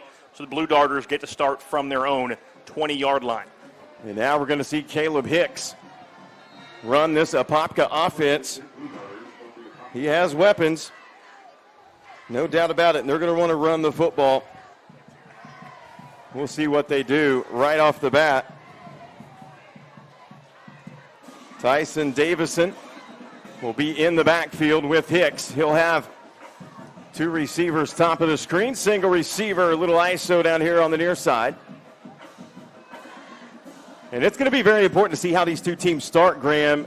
You know, they're going to want to come out and control. You want to control the game, be clean. Last night, one of the cleanest games I've seen in recent memory. Lake Mineola, give them all the credit in the world. 1 penalty the whole game. Fakes handoff, and that's going to be a sack back inside the 5-yard line. They faked the handoff, tried to go out in the flat, out of the backfield on the pass, and West Orange was all over it. Receiver slipped. And what happens when you are a team that you don't expect the pass from? They're going to bring pressure to try and go ahead and close those gaps up. You have a slip on this wet turf. It's not grass, so the turf can be a bit more slick. All of a sudden, you're looking at second and a very long way to go backed up against your own end zone. Henry Pickard out here on the near side. This is going to be a handoff, bouncing to the left. Fighting out across the 10, down, or up to the 15, I should say. Gained some of those yards back, but they're going to need a lot more than that. And that's the biggest thing with this Apopka offense is you've got so many different backs because they are so run heavy. So you're going to have different guys coming at you with fresh legs, not as much fatigue. So it's going to be hard for this West Orange defense to stay in their gaps, stay disciplined, and bring down those Apopka runners. Little hard count there. Zedrick Roberts and Hicks work in the backfield. Here's the handoff. Roberts working the left side again. He's able to get out across the 20 to about the 25. But because of that first play where they tried to go into the backfield on the pass, pinned them deep. Give West Orange credit. They read it beautifully. Here we go, 3 and out. Yeah, really good push up there on the left side by the offensive line. They were in the second level very, very quick, opened up a lot of holes, just not enough of that secondary to get blocked in. They come in, make the stop 5 yards shy, and a pop with a 3 and out after that disastrous first play. Absolutely. Jordan Castell, one of the best players in the area, maybe arguably one of the best players in the state, is back deep to receive this kick, and he is going to let it go. Takes an Apopka bounce all the way down inside the 30 to the 28-yard line, and that's where West Orange will have their first possession, 1st and 10. So here we go. West Orange did their job defensively. They pinned Apopka deep, and they won the first battle of this war of attrition for this game. And that's exactly, you said it earlier, it's going to come down to who can physically, mentally last the longest. I think competitively, I mean, as you look at West Orange's offensive line come out, those are some dudes, man. They are, but you're also looking, I mean, at a much bigger defensive front for Apopka than West Orange had in that first series. So how worn down do they get, and also how much is that ground and pound going to wear out the West Orange defense over the next 3 quarters? West Orange going to keep it. Here's a late pitch, right side, space, but tripped up across the 35, out to the 36. Man, shoelace tackle. That could have been very dangerous. And close there on a late block in the back at the tail end. He got him just on the side of the shoulder. Didn't have his hands between the numbers, had open hands and extended the push. Good enough there for a clean block, not a blind side or a block in the back. So nice big 7-yard gain on the first play for West Orange. Richard Polite with the pitch there from the quarterback, Trevor Jackson. Now Jackson is going to have a couple of weapons. Nope, they're going to motion around here a little bit. They're going to send Sidney Rogers slot, looks like, near side. Single receiver up top. Single man in the backfield. And now we have an official's timeout. Whistles. So what you've got is your receivers' knee pads coming above the knee. It's a point of emphasis from the state to make sure that we keep these players protected. So if he has that issue again, he's going to be sent off to have him taped down so he doesn't have that kneecap exposed. Shannon in the backfield. He'll get the handoff. Bounces off one tackler, falls forward, fights for a yard on that play. It'll be 3rd and about 2, maybe 3. And that's a good thing here. You have Trevor Jackson, a junior quarterback, 6'2", 185, so a pretty good view over the top of a high school offensive 100%. line into that next level. Almost 12 yards a pass last year, 7 touchdowns. So far this year, 142 yards, 10 to 18 in week 1, 2 tuds, 1 pick. So a guy who will move the ball around the yard. That's going to be key for this team to go ahead and allow the 5'10 senior Jesse Shannon to have a comfortable time in that backfield and make big things happen. Fullbacks in there, one of the best names in football, Bryson Fury. How about that? Hand off to Jesse Shannon again. Nope, it's going to be a reverse coming near side, but what about the play defensively from Malik Nicholson? That is monster. Comes off the edge, sees the pitch, stays with the pitch, gets a hold of the foot. That was a last-second grab the shoestrings, bring him down. That was going to be a first down and a whole heck of a lot more. Instead, now 3rd down and a manageable 2 for the Warriors. Look, they're going to – did they not change the down? It is 4th down. They're in punt formation. They just haven't changed it, have they? Yep. Apopka has sent someone deep. That's going to be. Yep, it is. They just now changed the box. It is 4th down. Noah Morgan's going to be back deep to receive this punt. And as rough as it is, 4th down and about 3 to go, this is the right call at this time of the game. You're 10 too deep. You got a big defensive front. You got to punt the ball away and live for the next set. So far, it's been a defensive battle on the first possession for each team. Let's see if West Orange tries something tricky. They're going to play it safe. Solid punt. It's going to be fielded by Apopka just inside the 35, but good coverage by special teams for the Warriors. And I will say this right now, I cannot believe a hold wasn't called on that end coming through on the left side gap. Absolutely, wrapped up and thrown to the ground. Doesn't get any more hold than that. Really impacted the ability for the Warriors to get that punt off. Really, really surprised we didn't see a hold there. It was as blatant as it could be in front of the white hat on that one. So a break for West Orange. They get Apopka back behind their 35-yard line for their second set here in the first quarter. Apopka with the football. Hicks with two receivers, twins each way, single man in the backfield. And listen, they use several running backs as well. This play is going to be a run play right up the middle. Tried to go bouncing left near side. Not much there on that play for Noah Morgan. Morgan, he'll do most of the primary rushing duties. This time he's going to get a break. And Malachi Davey will see some action in the backfield. He'll join Hicks. And the guy that you really want to keep your eyes on is 53. He's going to be the down lineman nearest to us. That's going to be Shaka Scott, the 5'11", 235 junior. West Orange applying pressure. We saw it on the first series. We see it again, Graham. These guys have come to play, man. They have. This defense is not a joke. West Orange has a very solid, fundamental defensive team. Shaka Scott in the first level. You have Noah Nixon, the 6'2", 230-pound senior in the linebacker spot. And then, of course, T.P. Chestnut Powell, the 6'2", 205-pound junior in the secondary. All three levels stacked with very good high school football players. Chris Fica was the one in on that stop. He joined us Wednesday night at the Central Florida Huddle, and all his teammates that came, they kept talking about Chris Fica. Very impressive. Here's Hicks under duress. Bounces his way out to the left across the 40 and takes a big hit. Just shy of first down yardage.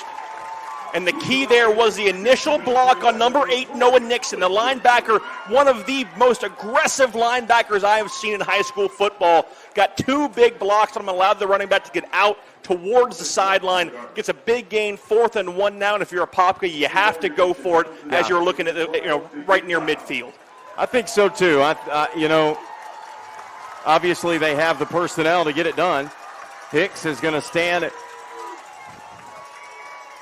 in the gun. He'll have a single man in the backfield with him. Tries a hard count. West Orange does not bite. It's going to be a handoff right at the middle, and they are going to have enough for the first down. Good solid carry there out across the 45-yard line for Apopka's number 5, Zedek Roberts. And we get an official's timeout here. Yep.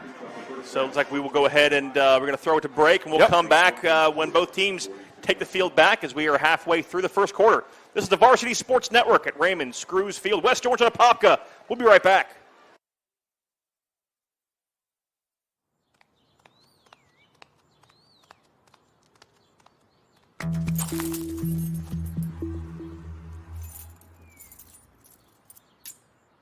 Marijuana can impair your ability to drive, and that affects much more than just you. Drive baked, get busted.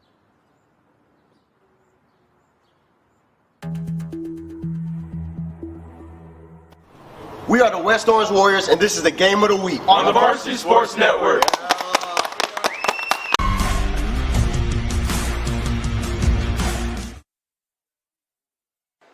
Welcome back to the Varsity Sports Network Friday game of the week. Graham McGowan, Bobby Allen here. First down for the Blue Darters. What I wanted to say right before we went to break there is the actual key to that play was that Nixon went ahead and brought pressure and opened the gap, allowed their back to get through and get the first down, just enough yards, and now you have Apopka just staring down the barrel of getting into the Warrior territory. Absolutely. Here is a handoff, and West Orange again brings the house, and they're getting through that offensive line of the Blue Darters, and they're forcing uncertainty, let's say uncertainty, out of the Apopka backfield. Absolutely, and in that point, you really saw great pressure come through both A gaps and also that B gap. So even though you're looking at a quarterback keeper, there's nothing you can do. You're kind of damned if you do, damned if you don't. Sure. Whether you keep it or not, you're going to lose yardage. Probably would have lost fewer if he had kept the football, though. This time they're going to hand off to Nicholson. He tries to scamper across the 45. He is upended after a short game, maybe 2 yards.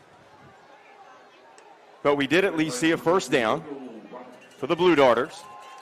A small victory in a game like this. But listen, I think I have to be, at this point, it's early, most impressed with the pressure that West Orange is getting on Apopka.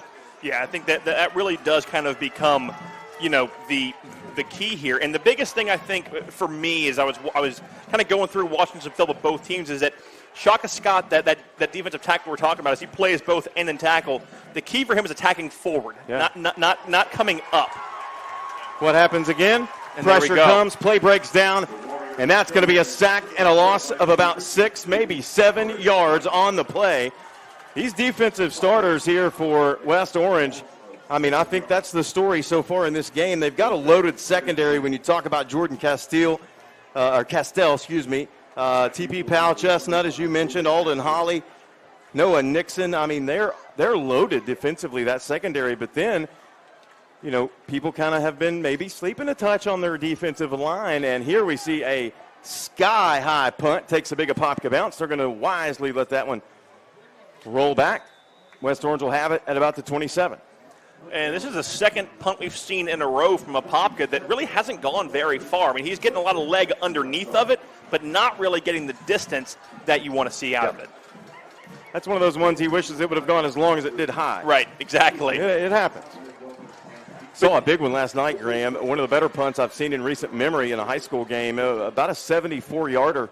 And I'm going to guess that 55 of it was in the air. It was incredible. The kicking game for Lake Minneola, just another bright spot for that Hawks program. So a big shout out to them on the big win over Eustis last night.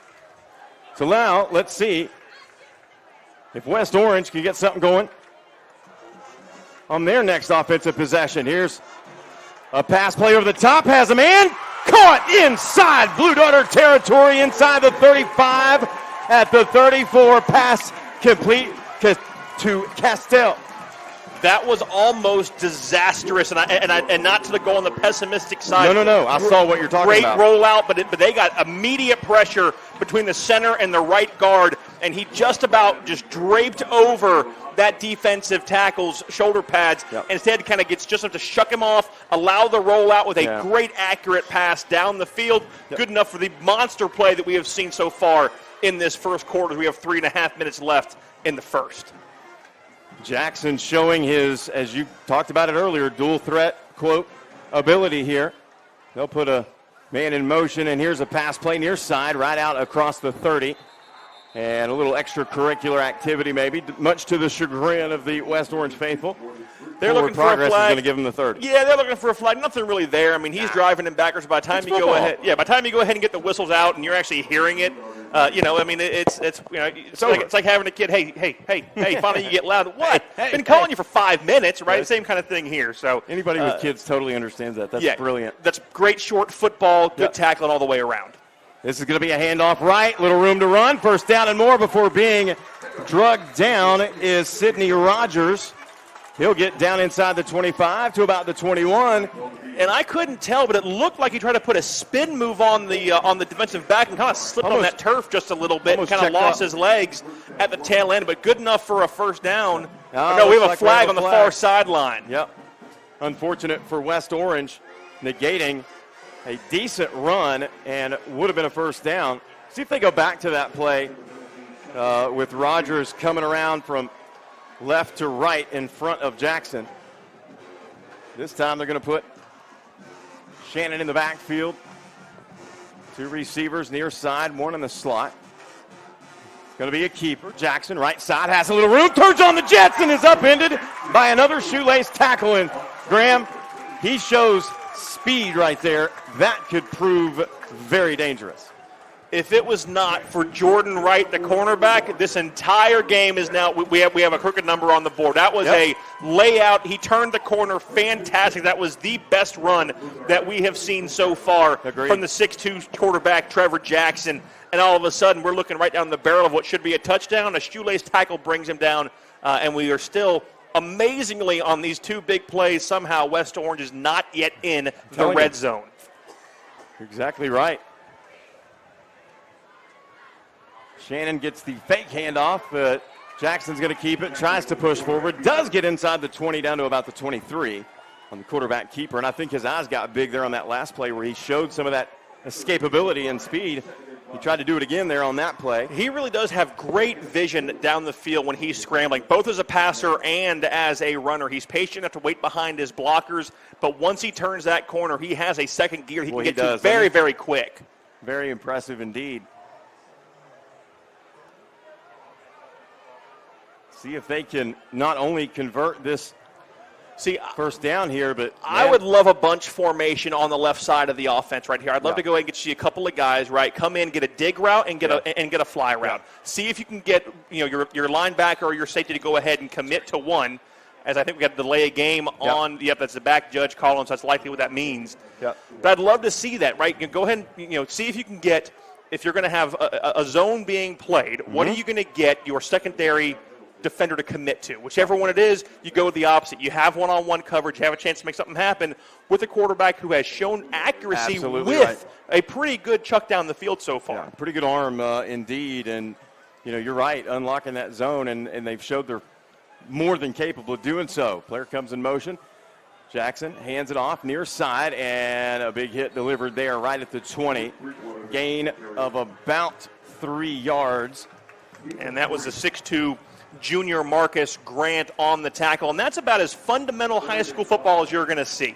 Right, jet sweep is one of the key plays in high school sports, and you're going to see a receiver come off either side, turn the corner, and try and get 4 to 5 yards going north and south, which they do here. Puts them in a third and medium, 3rd and 5, 3rd and 5.5 situation. Trips to the high side. Shannon in the backfield with Jackson. Jackson looks to throw, has to tuck it and run, pushed out of the pocket, turns on the Jets, gets to the 10, 5, and he's going to be in. Touchdown at West Orange. What a run there for Jackson after that play broke down. And again, Graham, we come back to his athleticism making something happen for the Warriors of West Orange. And let's be honest, right, where does the praise not go? That offensive line. That was a Saturday, Sunday type of pocket right there. Beautifully set. On their feet, heels coming back, opens it nice and pretty. He had lanes to move if he needed to.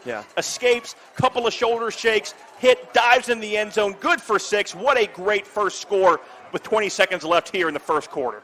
Kicking game is solid as well. The extra point up and good, and our score, West Orange 7, Apopka 0. We'll be back right after this on the Varsity Sports Network.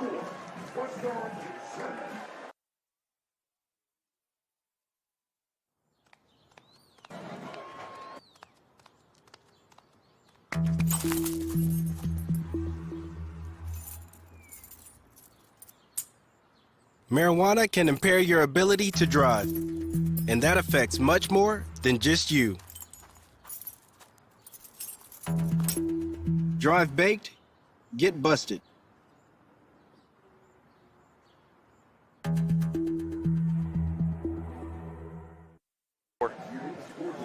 And welcome back into the Varsity Sports Network Wingstop broadcast booth. We want to thank Wingstop for all their support of high school academics and athletics here on VSN. And I'm Bobby Allen along with Graham McGowan, and we're going to go down to the field with our very own Madison Little. Oh, no, we're going to keep it here. She's not quite ready yet. We're going to come back to her at the end of the quarter for an update. I was going to say that Wingstop is smelling fantastic. I'm a little mad it got here by the time that it did, right? It's like, oh, hey, do you want Wingstop right before you go on air? Yes, I do. But no, I'm going to be somehow responsible. Also want to thank United States Marine Corps, the Florida Department of Motor Vehicles. As an Army guy, it's hard to thank the Marine Corps, but I'll still do it because I'm paid to do it. But again, thank you guys. It's one of those military you can rag on each other. Thank you all for your service and your support of Varsity Sports Network. Absolutely right. Here's a return coming out across the 20. Tackle made at the 21. That's where Apopka will start their next drive. Yeah, and you got to love just those long strides by Malik Nicholson, right? I mean, as a 5'10" linebacker, I mean, strides like a sprinter, right? I mean, much taller, doesn't he? He really does. I mean, long legs, which is great. I mean, he's able to open the field up as a returner. I mean, he had that pretty much with the ball within the 1 yard line and brings it out almost 22 and a half yards to the 22-yard line. I mean, that's fantastic. So, you're loving what you're seeing there from that. It's time for Apopka to go ahead and turn it up, right? You got one play to finish off the quarter and flip into the field. Make something happen as they spread the field out to start it off. Here we go. Let's see if they do just that. Hicks in the gun. He's got two receivers split each way. Single man in the backfield is Roberts. And that's going to be another sack for the Warriors of West Orange as we trickle down to the end of the first quarter, Graham, and this has absolutely been a massive first quarter win for the Warriors of West Orange. I'm not going to lie. I don't understand the play call or why Donovan Muldrow made that cut. We'll talk about it when we come back here. We're going to flip into the field. This is Varsity Sports Network. Let's go down to our very own Madison Little. She has an update for us from the sideline. Guys, that last play of the first quarter was a play by the West Orange defense. Head coach Geno Smith prides itself on defense, being the defensive coordinator here for 2 years prior to taking over for the first time this season. He says defense is all about sacrifice, and their motto this year, sacrifice me for we, meaning you're playing for the guy next to each other. Your name's probably not going to get called for the headlines, but sacrifice, sacrifice, sacrifice. That's coach's motto to these guys this season. Back to Bobby and Graham in the booth.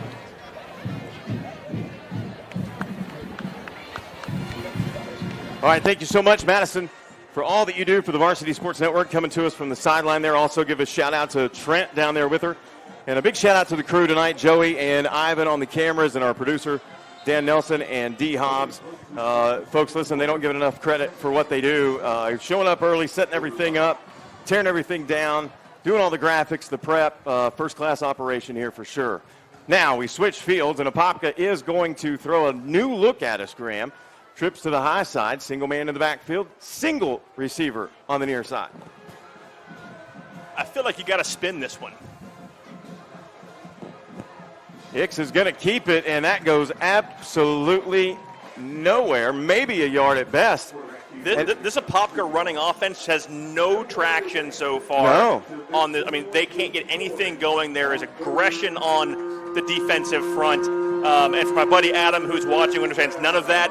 It just means that the team in blue is manhandling the team in white. Right? Yep. He's an Indiana guy. He's a basketball guy. You know, he doesn't not quite picking up what we're putting down here, but he's watching. So. Shout out to a fellow Midwesterner basketball fan. I am myself. See what they do here. It's going to be a handoff running to the right side. Met at the original line of scrimmage and dropped there. Gain of about 3, if that. And this is Morgan really, on the carry. Yeah, and this is really the part of this Apopka offense that kind of worries you just a little bit. Yes, they are a team that primarily focuses on their defense, but they are a markedly one-dimensional offense. And when that one dimension is shut down, it was shut down for 3 full quarters, right, to start last week's game against Ocoee. Exactly right. I mean, we're looking at what, basically 4 out of 5 quarters, I'm trying to say, that they haven't been able to get a good running offense going. Here's Castell. He's going to take it off the bounce, tries to split 2 defenders, and he's going to be upended at the 35. He is dangerous, but again, what more can you say about West Orange defense? The defense of this Apopka run game so far has been outstanding. Really unexpected. If you look at it on paper and break everything down, you assumed that Apopka would at least rack up some first downs to move the football. Now, if a drive stalls, that's one thing. They haven't even been able to put a drive together yet. And that's really the beauty of having someone like Noah Nixon, right? 6'2", 230, a guy who had 90 tackles, 72 of them just by himself last year, 8 tackles, 5 solo last week. a sack and a half, 3 passes deflected, a fumble recovery. You've got to account for it. Yeah, you're exactly right. This time the ball gets handed off to Jamarian Robinson. Unable to do much there. Loss of about a yard on the play. That's really one of the very few negative plays we've seen from West Orange so far here in this contest. Is a little lightning peaks itself above the tree line over to our right. It can stay right there. It can stay right there. Yeah. What a crowd, though, Graham. The visiting side full. Apopka always travels well. West Orange packs the stands. They've got a huge student section here tonight. You love seeing that community atmosphere. This is really, what you want to see where, you kind of get that feeling of it's two schools going head-to-head, but then something happens, the community comes together as a group. Jackson fires down the near side. Oh, my goodness, he had a man. A step on the near side, just overthrew his intended target. Not by too much. Larry Miles was streaking up the near side. And just a little bit of pressure, and that's the tough thing sometimes, right? We talk about so many times when you're under pressure, you try and throw off your back foot, and you end up underthrowing, right? Well, all of a sudden, we get the opposite here. He's got a great set. His base is set. His hips are locked in place. Feet are good. He's getting pressures. He uncorks one because of the pressure coming, ends up putting too much sauce on it, and overthrows his receiver by about 5 or 6 yards. That was polite, the intended target, not. And here's another ball. This one's fired with a lot of pace. A flag lays on the far side. That ball is caught, and it's right at the six. I think that's just a hand touch, an orange hand towel past the hash line. So we should be good. We're good. And almost right. That's almost kind of the worrisome thing about having two receivers running the same route without a 4 or 5 yard spread. You see a short receiver reaching out for the ball, fortunately just out of the reach of his fingertips, and good enough for one falling down. Actually, and there was a flag actually as we see the referee wave it off. So I'm not sure if there was confusion or if he was just indicating that there wasn't anything there and there was something Graham, let me tell you another guy that we have not seen in action yet, Jordan Bridgewater, one of their leading receivers. They've so far been able to do what they're doing without him. Here is a fake pitch. Jackson right up the gut, and he is tripped up. Listen, when he has been on the move with his feet, he hasn't necessarily been tackled at all. It's been shoelace tackles or getting tripped up, a hand on the foot. It's not been clean tackling.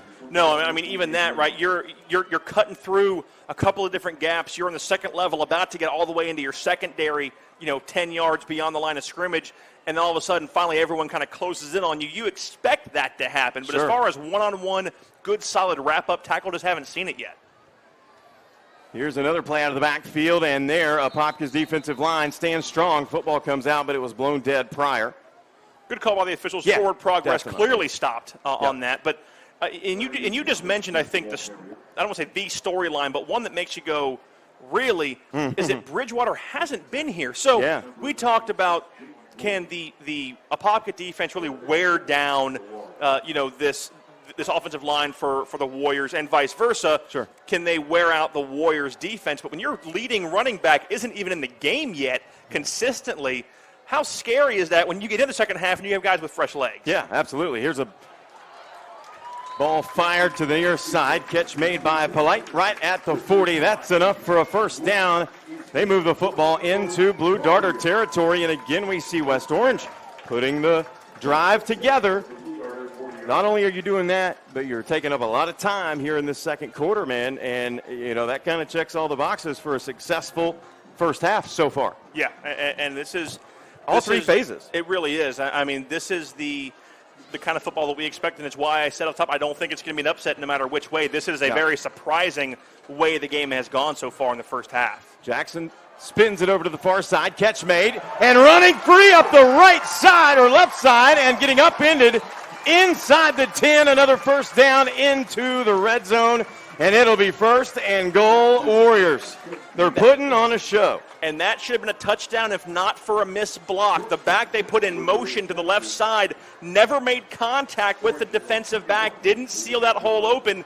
He opened it up with speed, but they were able, without being chipped or stopped, to catch up, bring him down inside the red zone.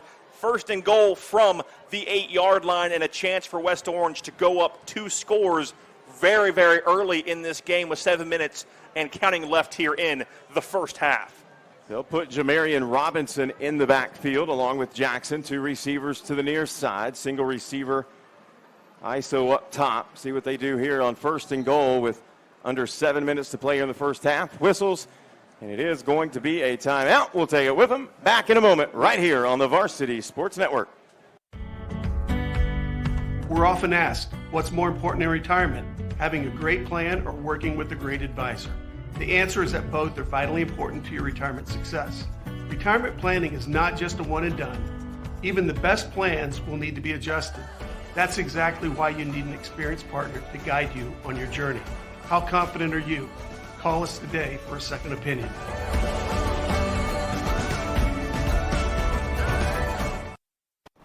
We are the West Orange Warriors, and this is the game of the week on the Varsity Sports Network.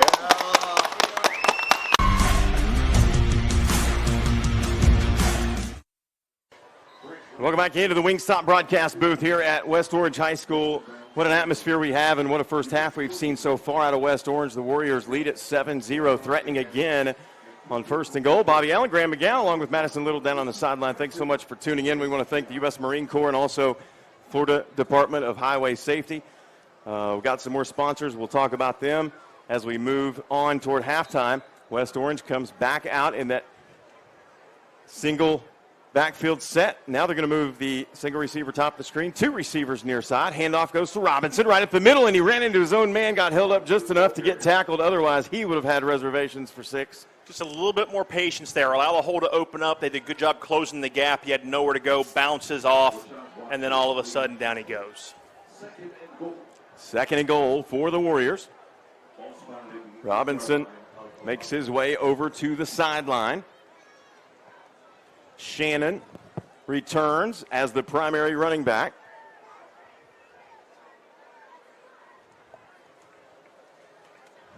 Here's the snap. Jackson looking. Pocket collapses. Now he fires on the secondary route. It's going to be broken up. Incomplete. Great job by the wide receivers for West Orange to see that the pocket was collapsing and to see that Jackson was under duress and making adjustments. Got flagged. Flag on the play. I saw the umpire stopping the clock, which normally indicates a flag on the play. I'm not sure I'm seeing where it is, though. Wonder if we had an eligible man downfield. Very possible. Oh, it's going to be a hold. We also want to thank Vampire Penguin for supporting the Apopka Blue Darters tonight. We're thankful for all our sponsors that make it possible, but be sure to go check out the Vampire Penguin to get a sweet treat, smoothie, all your dessert needs. So, I knew that God probably bled red and white, being an Angels fan, right? Sure. Figured probably some brown and yellow being a Padres fan. Sure. I didn't know he actually was the voice of the orange and blue this here guy's tonight. great, isn't he? I mean, this PA announcer has a voice that makes Morgan Freeman kind of sound a little pedestrian. And we're going to take a break. We'll come back with more right here on the Varsity Sports Network. In sports, we wear all types of equipment to protect ourselves from injury. One of the most important, yet neglected parts of the body are the ankles. Research shows that more than 30% of all sports injuries are ankle-related. Preventing an injury is key in any sport and applies to any job where you're on your feet all day as well. Prevent Sprain socks were scientifically designed and engineered for support, stability, and performance. Stay active with PreventSprainSocks.com. We are the West Orange Warriors, and this is the game of the week on the Varsity Sports Network.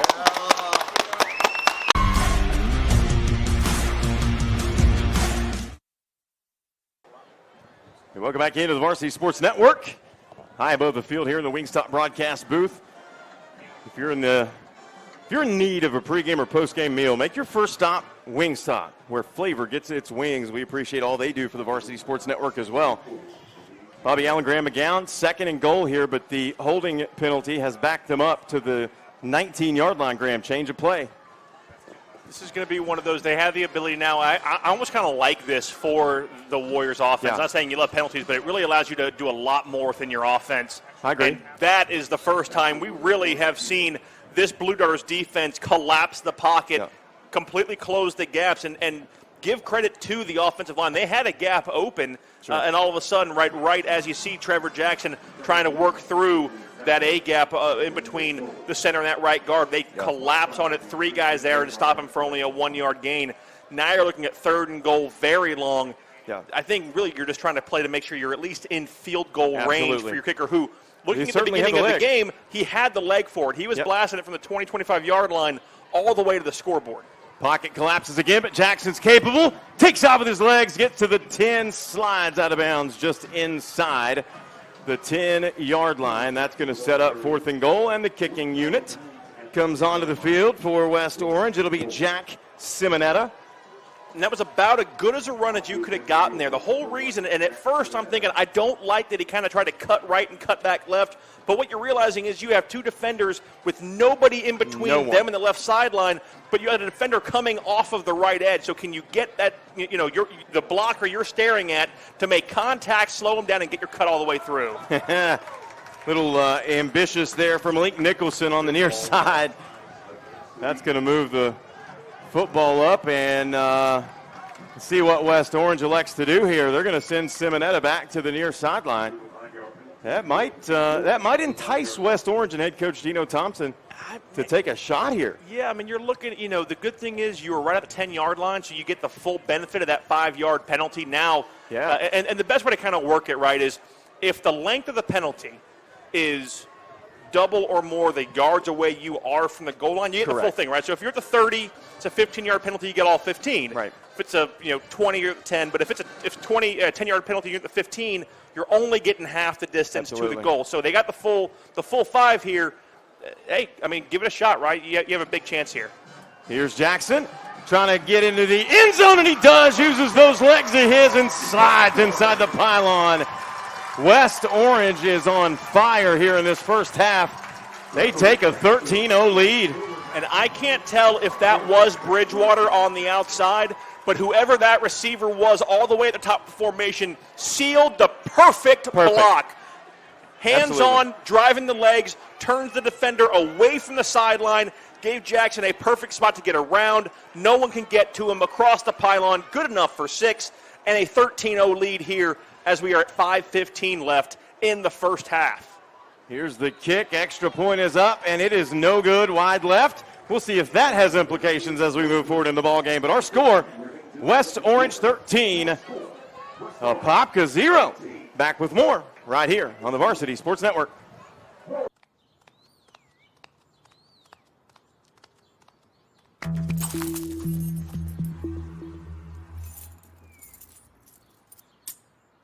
Marijuana can impair your ability to drive, and that affects much more than just you. Drive baked, get busted.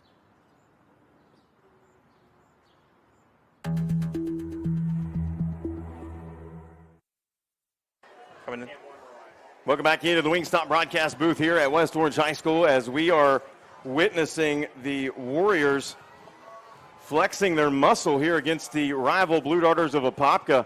Both these teams came in at 1-0, and so far, so good in this one.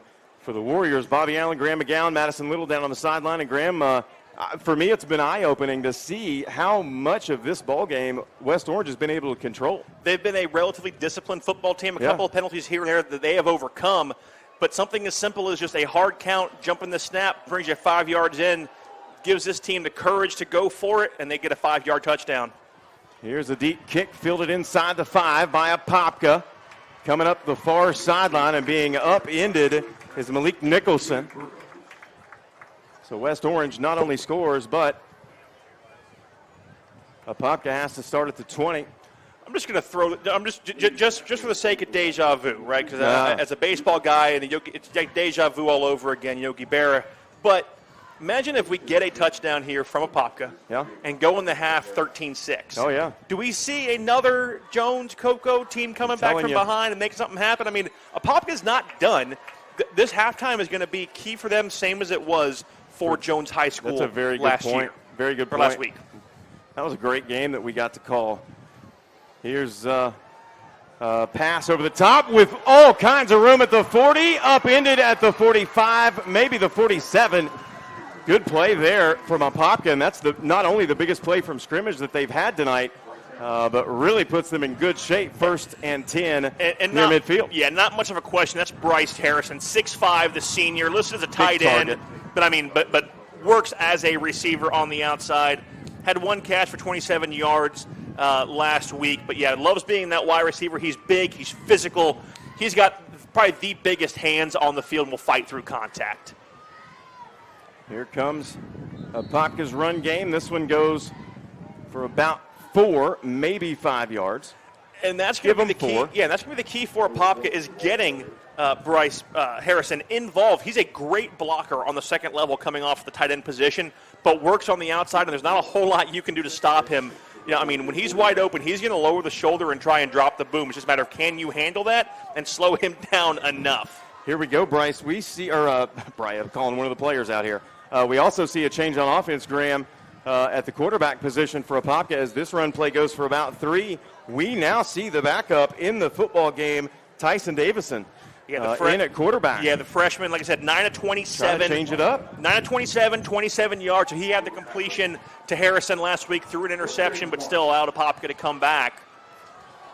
And seeing pressure from West Orange. Sometimes it takes a change like that to create that spark, especially in a big contest like this with not only season implications, but community implications. And there's clear trust in the freshman hands. 100%. I mean, and that's huge for a football team to have a coach that instills trust in every player on that football team.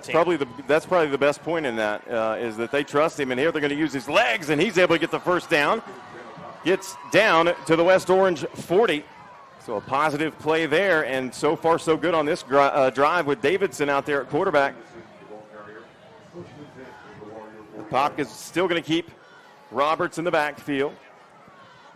Davison will have 2 receivers split each way this time. 1st and 10. Let's see if they can get a drive started. Here's a flag on the near side. That's going to be offsides against West Orange. And if you're West Orange, that's one of the bigger mistakes they've made. Not that it has cost them anything just yet, but you don't want to give Apopka momentum. We're starting to see just a little bit of that, I think. And you're kind of feeling it in the atmosphere. I know what you're going to say. We got this, right? This is our game right now, and they're playing a little bit lackadaisical, and they're losing that disciplined, focused mindset.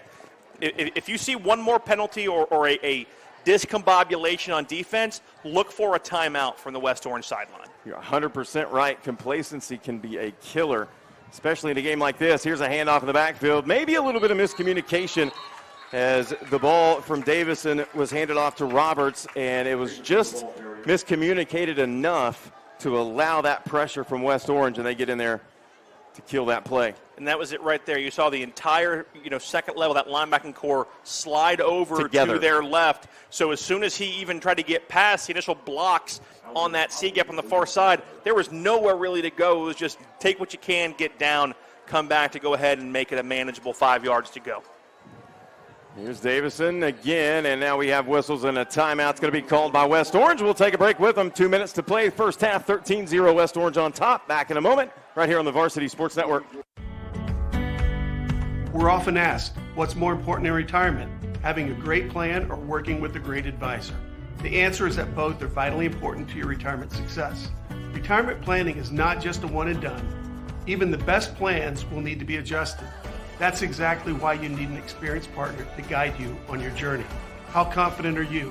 Call us today for a second opinion.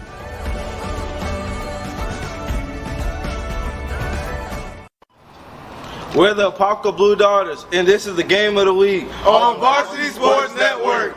Yeah!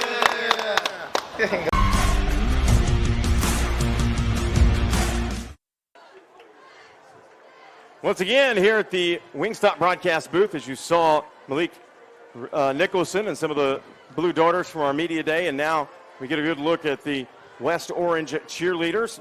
I'm Bobby Allen, along with Graham McGowan and Madison Little down on the sideline in this what has proven to be a great first half for the West Orange Warriors. They lead at 13-0. Apopka does have the football, and they're inside West Orange territory. Here's a handoff in the backfield. Shifty little move there to get a few yards, but that's going to be a penalty coming in on the far side.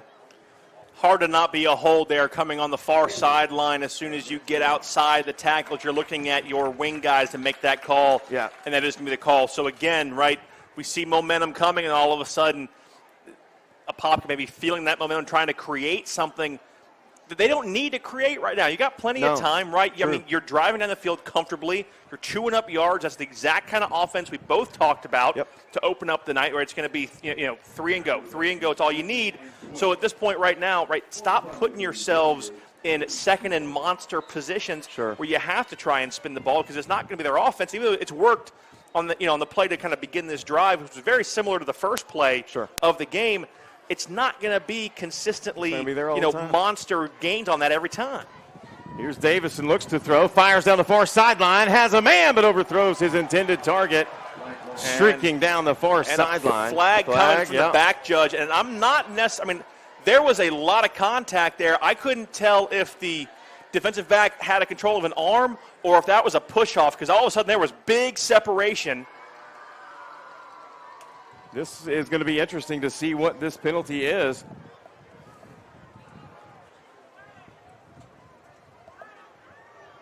Again, what an atmosphere we have here. Another. And it is pass interference on the defense. So not the Vampire Penguin sweet penalty that the West Orange was hoping for. But again, that's sweet for the Blue Darters. So going to be a 15-yard penalty. So that's going to end up helping this team out. So all of a sudden, good enough for first down and moves them on. By the way. I appreciate that. I try. I'm a poet and didn't even realize it. I had a buddy of mine back at home in Kentucky doing play-by-play. He was an avid listener, and every week, Graham, he would get his dictionary out and send me a random word that I would have to work in my broadcast at some point. And it was such a fun little game. And believe me when I tell you, there were some bloopers. We're going to take this opportunity to thank some of our sponsors to make this game possible. Be on the lookout for D1 Training Downtown. They are a partner of Varsity Sports Network. D1 Training Downtown will be located on Livingston there in downtown Orlando. They're looking to do big things. Morgan Jones, a great friend of ours here at VSN. We want to thank them for their support of high school academics and athletics. Here's a run play up the gut, crossing the 20 and down to about the 16-yard line. Big run there again by Tyson Davison. Running with the freshman so far, it's working. The only thing that has me just a little bit nervous, I'm feeling that heavy breeze coming in, which feels great, but normally means there might be some weather coming. But right now, that breeze clearly at the back for Apopka as flags fly, and we're going to have a false start, and that's going to back up the Blue Darters 5 yards. One of the big things in high school football, again, is that obviously false start, it's always going to be a dead ball. Doesn't matter what level you're at, but an encroachment or an offsides penalty in high school is immediately dead. So if you can come across and get back, doesn't matter. You cross that neutral zone, flags that come out, you're looking at 5 yards. So a bit of a difference here, right? We're starting to see Apopka just move a little bit. 104 left in the half. But 104 left in the half, now all of a sudden you're kind of trying to play with speed to get in the end zone before the half. And if you're not playing in sync the first, quarter and almost 2 quarters, that can become worrisome as you're trying to really get yourself in position to score. Roberts in the backfield. He's going to get the handoff, running right, and a great defensive play again by that Warriors defense, making the play on the outside, bringing up 3rd and long here. Whistles again. We're going to have a timeout by Apopka. We'll take a break with them. Back in a moment right here on the Varsity Sports Network. We're often asked, what's more important in retirement, having a great plan or working with a great advisor? The answer is that both are vitally important to your retirement success. Retirement planning is not just a one and done. Even the best plans will need to be adjusted. That's exactly why you need an experienced partner to guide you on your journey. How confident are you? Call us today for a second opinion.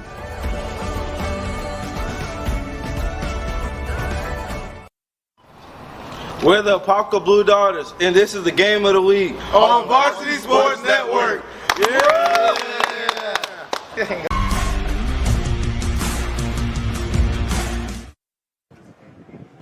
Apopka huddling up, trying to figure out this West Orange defense.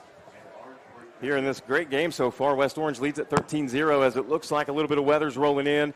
I'm Bobby Allen along with Graham McGowan and also Madison Little down on the sideline. Take an opportunity to thank some more of our sponsors. Prevent Sprain Socks. If you haven't seen this product yet, you need to check it out. We've ran their commercials on our network. It is a technology that for anyone who is an athlete or anyone that's on their feet, during the day. It is a wonderful product that was featured on Shark Tank. We're very proud to have them as part of the Varsity Sports Network. Again, visit PreventSprayingSocks.com. Here we go, Graham. 3rd and long for Apopka. Here's Davison. Hands it off, running right. Morgan shakes and makes inside the 20 down to about the 21, 22-yard line. Just what gap management by West Orange in this first half as a timeout is going to get called. And that really has been what we're looking for. We're going to stay here through this timeout, but you know, I mean, look at the last 2 plays, right?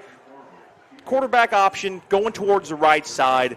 You get around the corner. You expect to turn the corner, right? Even as a defense, hey, he's probably going to get around, but all of a sudden your D-backs and you've got your linebackers in place to go ahead and close in, even when the back is trying to go ahead and shimmy and shoulder shake to go ahead and get a defender off of his balance. Even if that happens to work, you've got somebody right there to go ahead and make contact, which means that runner has stopped his momentum trying to get you to miss, and I still have somebody here who's ready to go ahead and lay me on my back. That's a great point. Again, if you're just joining us, this has been all West Orange so far until recently, as Apopka has put together a drive here with 37 seconds to play in the first half. This would be a big, big opportunity for momentum if Apopka is able to find pay dirt here and cut into this 13-point lead going into halftime. 4th down and 4. Big play here. You got 2 timeouts if you're West Orange. You probably don't need to use them unless you have the possibility of a score here. And Apopka is going to try for the field goal to at least put a crooked number on the board to get into the half. West Orange undoubtedly will bring pressure off the edge, and the kick is no good. No good on the field goal. Clock stops with 33 seconds to play in the first half. That's a big stop for West Orange. That's a big stop, and I mean, I understand that you are, back towards your own area. You're inside your own 15, or rather, you're inside your own 20 at the 17-yard line.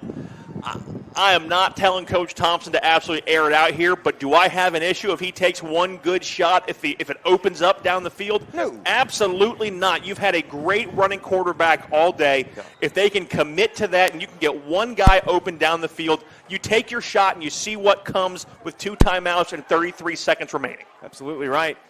And the Warriors are not going to take any chances, as they wisely should. They're going to put the knee down, and this clock's going to start, and it's going to take us to halftime. We also want to thank the Greater Orlando Sports Commission for all they do for the Varsity Sports Network in Central Florida. They brought in over 1,500 events during the course of their tenure that has led to economic growth and development that is unparalleled. So big-time thanks to the Greater Orlando Sports Commission, also Securities Financial Management, our very own Dan LaForest. And Graham, as we go into the break here, West Orange up 13-0. They started the game with a lot of intensity and effort. They finish on a big-time stop on the missed field goal. That is a complete first half for West Orange. And if you're, this is a point where if you're Gino Thompson, you got to go and tell your guys, hey, great first half, but don't repeat the mistakes we finished off with. In the end here, it worked out well for us. Speaking of Coach Gino Thompson, let's go down to Madison Little. She has him on the sideline.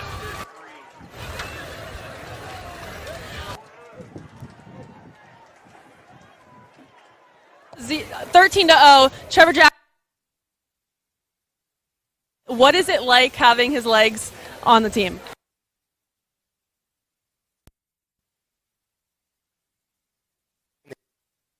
And your defense able to hold Apopka every situation.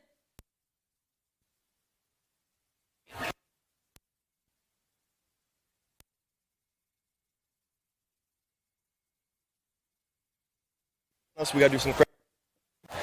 We feel pretty confident right now. And what is the conversation at halftime in the locker room? Don't let up. Don't let up. Make sure that we are following our keys and trusting our eyes. Because, again, we're going to see some adjustments from Apopka. We need to make sure that we're prepared for those adjustments and be able to adjust on the sideline when we see them. All right, Coach, thank you so much, and good luck in the second half. Back to Bobby and Graham.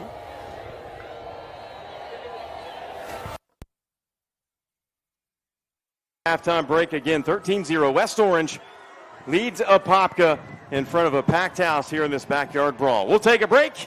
Halftime, 13-zip, West Orange over Apopka. You're watching the home for high school sports in Florida. This is the Varsity Sports Network.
For every generation, it has started with the call to serve.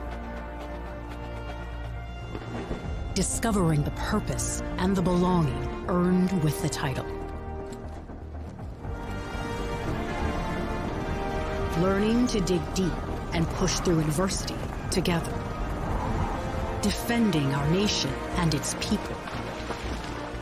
It is a life of great worth and reward. But Marines are never really finished serving. Their commitment comes full circle, visible in communities across our country. This is Semper Fidelis, always faithful, always Marine, marking a path for the next generation.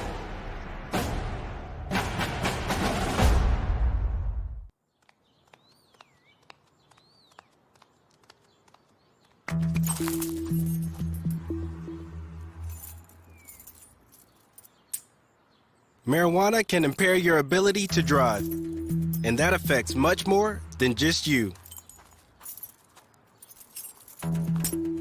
Drive baked, get busted.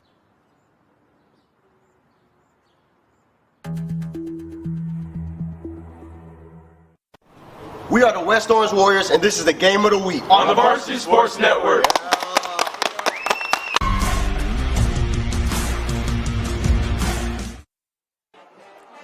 Welcome back here to the Wingstop broadcast booth, high above the field here at West Orange High School. As you see, the the West Orange marching band doing their thing down on the field. We appreciate them as well. Bobby Allen, Graham McGowan, and Madison Little. And Madison joins us in the booth now.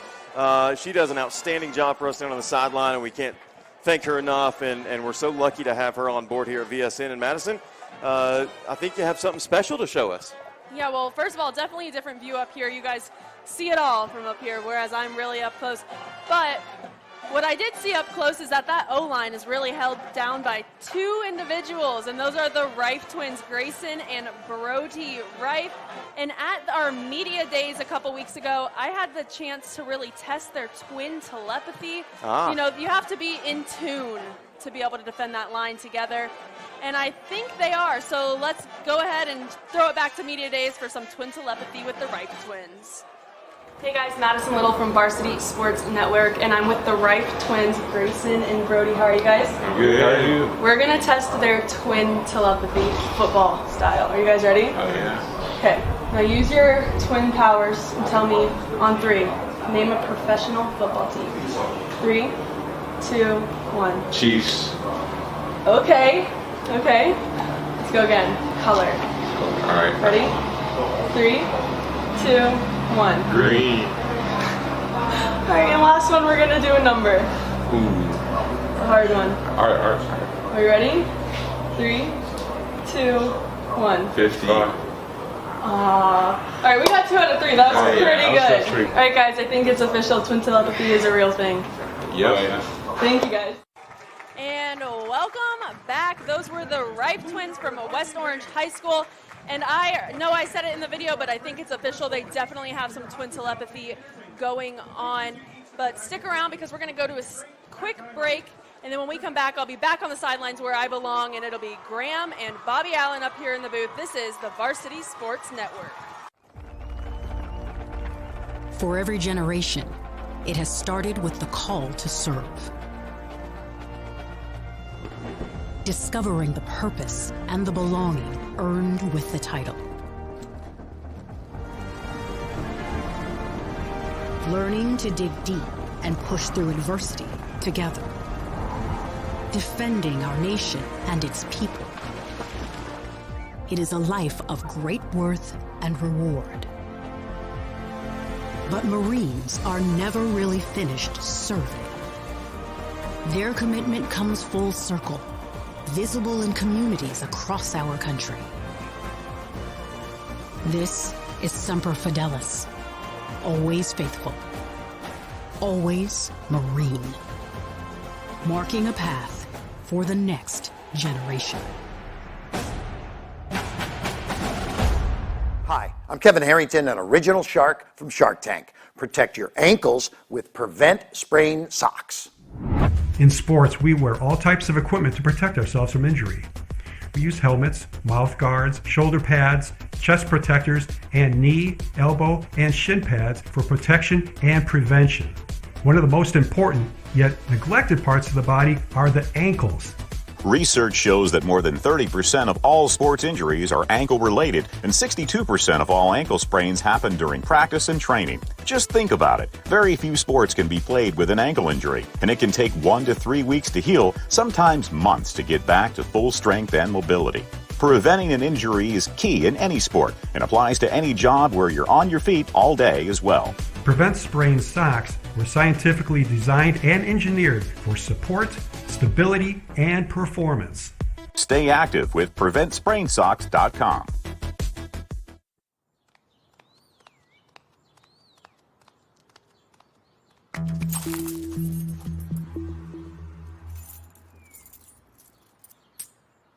Marijuana can impair your ability to drive, and that affects much more than just you. Drive baked, get busted.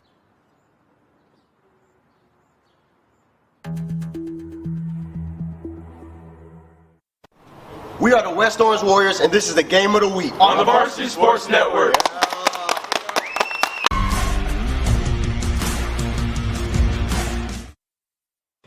And welcome back in to the Varsity Sports Network here at the Wingstop broadcast table. West Orange High School, West Orange and Apopka. And this one has been the West Orange show so far. They lead at 13-0 thanks to the legs of Jackson.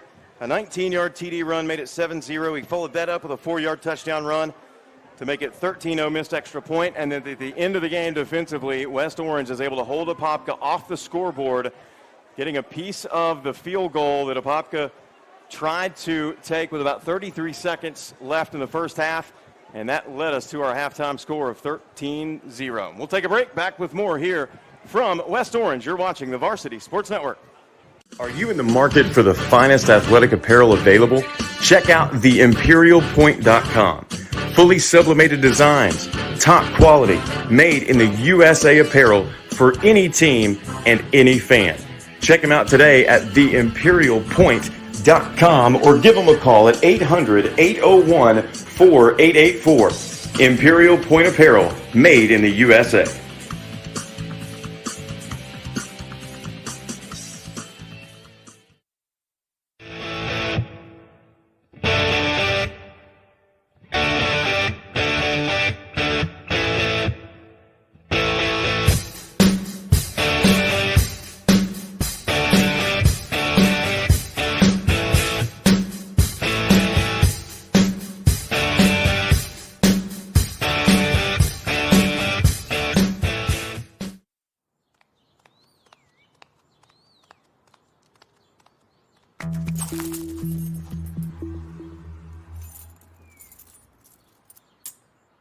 Marijuana can impair your ability to drive, and that affects much more than just you.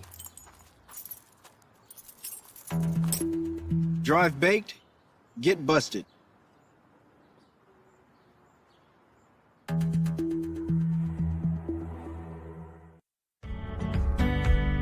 We're often asked, what's more important in retirement, having a great plan or working with a great advisor? The answer is that both are vitally important to your retirement success. Retirement planning is not just a one and done. Even the best plans will need to be adjusted. That's exactly why you need an experienced partner to guide you on your journey. How confident are you? Call us today for a second opinion.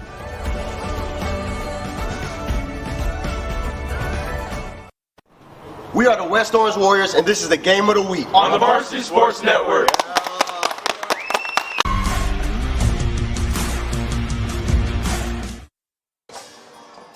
And welcome back into the Varsity Sports Network here at the Wingstop broadcast table. West Orange High School as the Battle of the Bands taking place during halftime here. It's always exciting to see the bands in big numbers. I love that. I'm Bobby Allen along with Graham McGowan and also Madison Little down on the sideline. 13-0 our score. Still a few minutes left at halftime here, Graham. But let's quickly break down this first half. And, not that we're going to tell you anything new that we didn't tell you during the first half. West Orange came to play, my friend. Simple as that. I've got 3 words for the first half. What the bleep? Where did any of that come from? Yeah. Right? This has severe, I think, implications for Apopka season-wide, right? Because this is back-to-back halves. Yep. Or back-to-back first halves. In the first 2 weeks where they have looked unquestionably flat. Yeah. I mean, making flat look not flat. Yeah. Right? I mean, it is one of those times they just don't look like they're clicking on offense. They don't look comfortable at all. They look like a team that is still really trying to feel out what their identity is going to be. Yeah. Which is expected, right, in week 1 and 2. Not from Apopka, except when though, you're right? Apopka. Yep. And that's the thing here is that you are a team in this area that has high expectations year in and year out, and they have risen to those expectations every time, and now they're having to fight uphill, which, granted, if they come back in this game, shows extreme resilience 100%. in back-to-back weeks, but you can't be just a consistently resilient team fighting uphill. You need to be a team that can go ahead and start strong and finish the way that you start. I mean, listen, to that point that you made, you don't need to give good teams help. And, one of these games you could find yourself down like that against a team that just does not simply take their foot off the gas, and you're walking out on the wrong end of a running clock. Right? You just never know. So I'm sure there's going to be some adjustments made at halftime, and I'll go back to the Coco Jones game. We talked about that earlier, too. We saw not only the coaching staff, Elijah Williams for Jones, make those adjustments, but the execution on the shoulders of the players came through for him, and it completely changed the dynamic of the whole game. Could we see a repeat of that? And you alluded to that earlier. I think it can. I mean, this is a team that has expectations and has a coaching staff that knows how to turn those buttons when you have to. I think the difference in the first half of that game is that when Coco started making, consistent mistakes that were exacerbating the way that they were starting to, kind of not play the way we expected, we never saw the timeouts get called, right? We never saw the momentum try and get stopped by Coach Schneider here. But on both sides of the sideline, right, they're both trying to do that, which I think is going to be the key here. Looks like the officials are making their way over to the near side. And lightning flashed. As I was talking to you, I could see over your shoulder through the window of the door, and pretty good lightning strikes. So I'm actually paying a little attention to the I have officials. yet to hear the voice of God, And but I look, see he's the pushing referee back. pushing away, so I do believe that we are going to go into a weather delay. It'll be 30 minutes, whether we like it or not. Yeah, 30 minutes from the nearest strike. And they're being told to stay in their locker room. Yeah. Which, and the hardest part here, too, is, what this does for both teams, because they're expected to clear the stands. Absolutely. So this is going to be, a wild, moment for these fans. You're about to see production on the fly as we're going to stay with you, for a lot of this and work our way through it, as well. But this is a moment that kind of favors, I think it honestly favors Apopka just a little bit here because they have gotten obliterated up front on the defensive side of the ball. And now you get a chance to go ahead, really see how are you going to affect your offense, what's going to happen. Now, what I am wondering is I still haven't heard, was he just telling them not to cut across the field and to go the long way? I'm not I know sure. this is kind of an odd one, but I still haven't heard anything as far as a change, and they haven't made a point to. I don't know what would be the issue with cutting across. I don't either. It'd be different if it was a soaked field, mud, what have you. But this is an artificial and we haven't surface. seen West Orange, come out yet.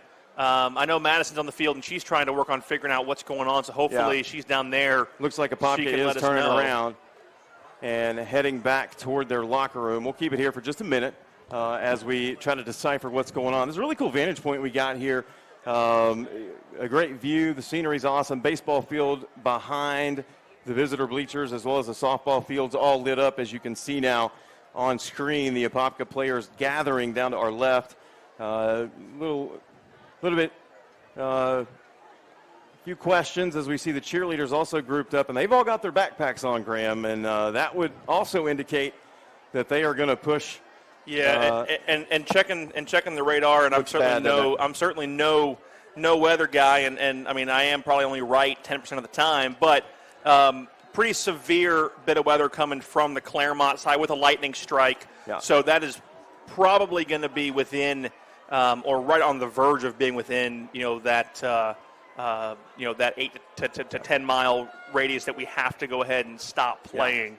Yeah. Plenty of stuff south of us in Celebration. I mean it's really, coming. I mean, that is really the only nasty spot, and it's not very big. So if we can get that Disney magic and it works around us or it comes through quick, we should have football here pretty quick. But it's going to be interesting to see what this does to both these teams. I mean, Apopka still isn't exiting the field rapidly. Now we see him start picking it up again. So it's going to be interesting. Our very own Adam Bates has made his way out on the field. He knows the officials well, and he's going to try to get us an update, I'm sure. But while we do that, while we wait, we'll take a break. Actually, before we take a break, I want to take this opportunity to, again, thank some of our sponsors because, again, without their support, these broadcasts are just simply not possible. D1 Downtown, D1 Training Downtown. Be on the lookout for the new D1 location on Livingston. We will have all the updated information as they creep closer to the grand opening, and we here at Varsity Sports Network will also be doing a grand opening celebration for them. So be sure to keep that in mind if you're in need of training of any kind, any age. D1 Downtown Orlando is your place to do it. Also, PreventSprainsocks.com. If you haven't seen the technology, go check it out at PreventSprainsocks.com. Featured on Shark Tank. Also, Wingstop. Obviously, we talked about the food smelling up the press box here in the best way possible. I was chomping down here at the half. Sponsor of our broadcast booth here for this 2022 season. And if you're in the market for a pregame or postgame meal, make Wingstop your first stop. That's where wings get their flavor. Also, Sabrina Varconi with Century 21, a good friend of ours. If you need somebody to help you out with your real estate needs, Google, Facebook, Instagram, Sabrina Varconi, Century 21. Also, the Greater Orlando Sports Commission for all the work they do in Central Florida. And I want to give a shout out to the crew that does our show, the Central Florida Huddle, every Wednesday night, 8 o'clock, right here on the Varsity Sports Network, covering all the major happenings in Central Florida. The Central Florida Huddle, 8 p.m., live on location every week at a different location. We'll keep you posted. Check out our Instagram, Facebook, and Twitter.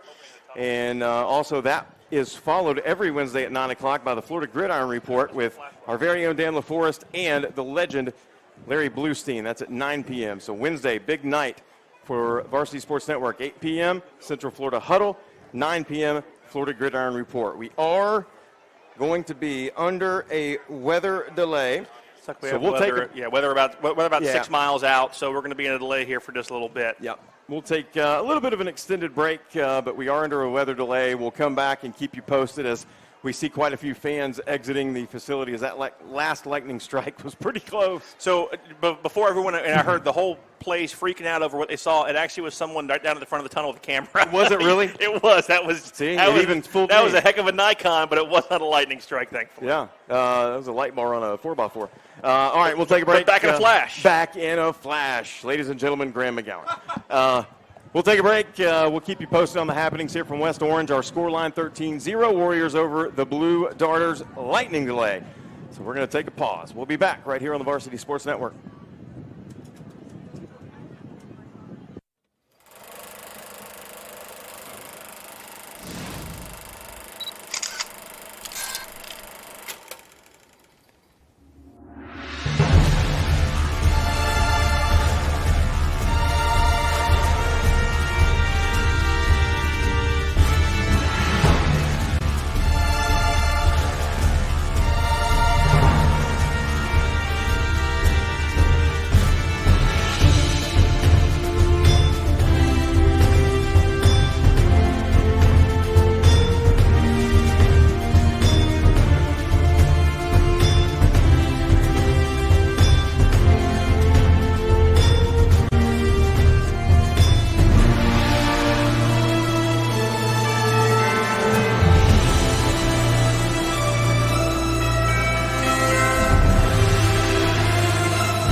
Marijuana can impair your ability to drive, and that affects much more than just you. Drive baked, get busted.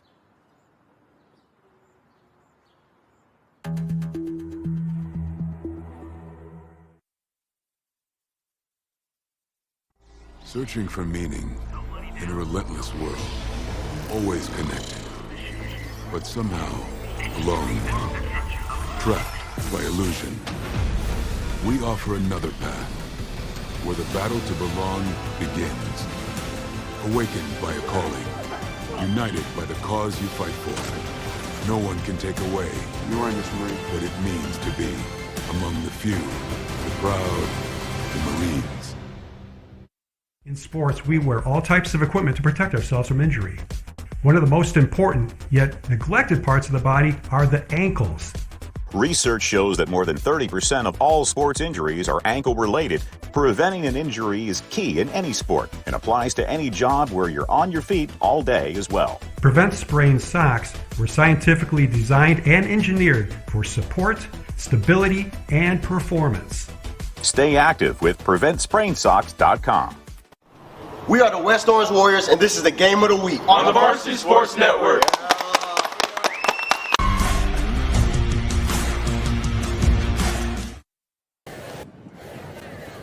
All right, guys, I'm down here on the sidelines with your sideline weather update. I talked to some refs, and we have lightning strikes right on the cusp of 8 miles. Obviously took the players back in the locker rooms. Cheerleaders cleared the track, and now the stands. So that's going to be a pretty hectic getting them all back to their cars, because these students here in this student section are ready to watch the second half of this game. But we will keep you updated, and I'm going to head up to the press box before I get blown away down here. Back to you guys.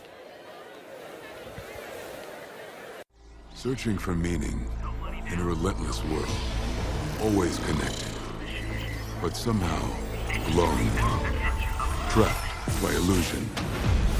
We offer another path, where the battle to belong begins. Awakened by a calling, united by the cause you fight for. No one can take away what it means to be among the few, the proud, the Marines. Hi, I'm Kevin Harrington, an original shark from Shark Tank. Protect your ankles with Prevent Sprain socks. In sports, we wear all types of equipment to protect ourselves from injury. We use helmets, mouth guards, shoulder pads, chest protectors, and knee, elbow, and shin pads for protection and prevention. One of the most important, yet neglected parts of the body are the ankles.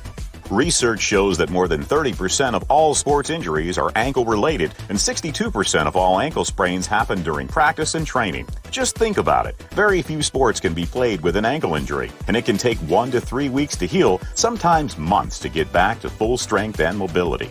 Preventing an injury is key in any sport and applies to any job where you're on your feet all day as well. Prevent sprain socks were scientifically designed and engineered for support, stability, and performance. Stay active with PreventSprainSocks.com. For every generation, it has started with the call to serve. Discovering the purpose and the belonging earned with the title. Learning to dig deep and push through adversity together. Defending our nation and its people. It is a life of great worth and reward. But Marines are never really finished serving. Their commitment comes full circle, visible in communities across our country. This is Semper Fidelis, always faithful, always Marine, marking a path for the next generation.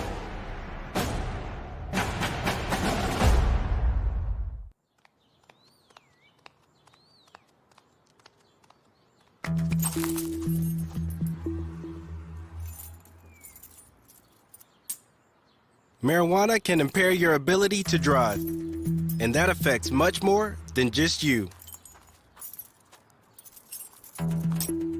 Drive baked, get busted.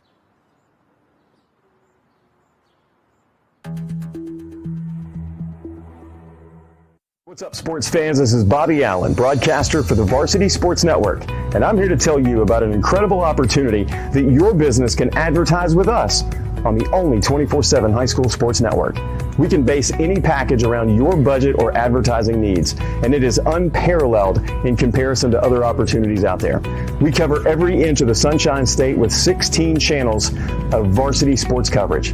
Come join us in supporting these student athletes, local schools, and the local communities. Email us today at sports@varsitysportsnetwork.org or call the number below on your screen to find out how we can help you market and promote your business in the best possible way. Again, I'm Bobby Allen with the Varsity Sports Network, and we are the home of high school sports in Florida. In sports, we wear all types of equipment to protect ourselves from injury. One of the most important, yet neglected parts of the body are the ankles. Research shows that more than 30% of all sports injuries are ankle-related. Preventing an injury is key in any sport and applies to any job where you're on your feet all day as well. Prevent sprain socks were scientifically designed and engineered for support, stability, and performance. Stay active with PreventSprainSocks.com.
Many years ago, high school sports had a home. All right, this is going to be a big football game. The fifth and final state championship game for 1992. Another edition of Football Friday night here on ABC 7. About half of the matchup that we expected. Boom! Oh, wait, no, it's supposed to be up. Yeah, there we go.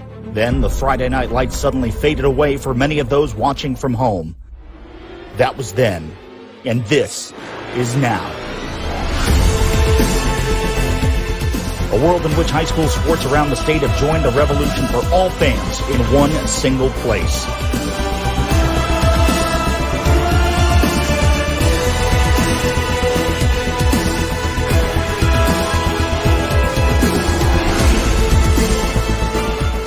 The stakes remain the same, but the script has changed.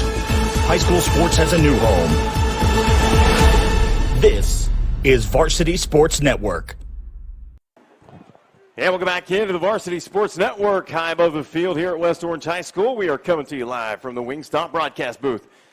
Second half started, then was delayed. A little lightning postponed the festivities here. Bobby Allen, Graham McGowan, also Madison Little down on the field. And Graham, it's going to be really interesting. Obviously, both teams are affected by this.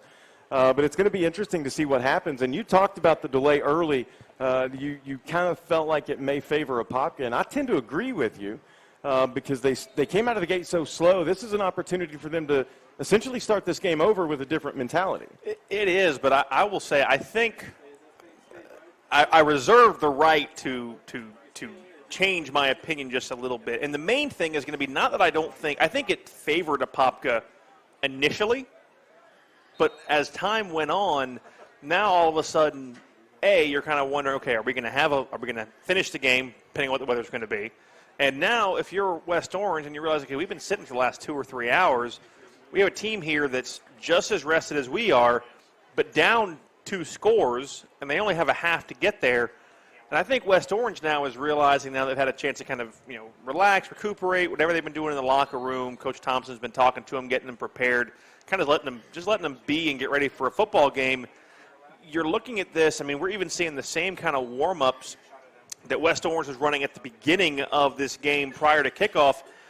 You're kind of just coming into this as a 2-quarter game where you already have a lead, right?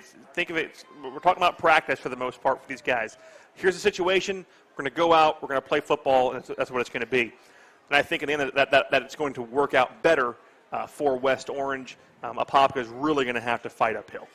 Yeah, it's going to be very entertaining, I think, and hopefully not a whole lot of people left because they did clear the stadium with the lightning delay.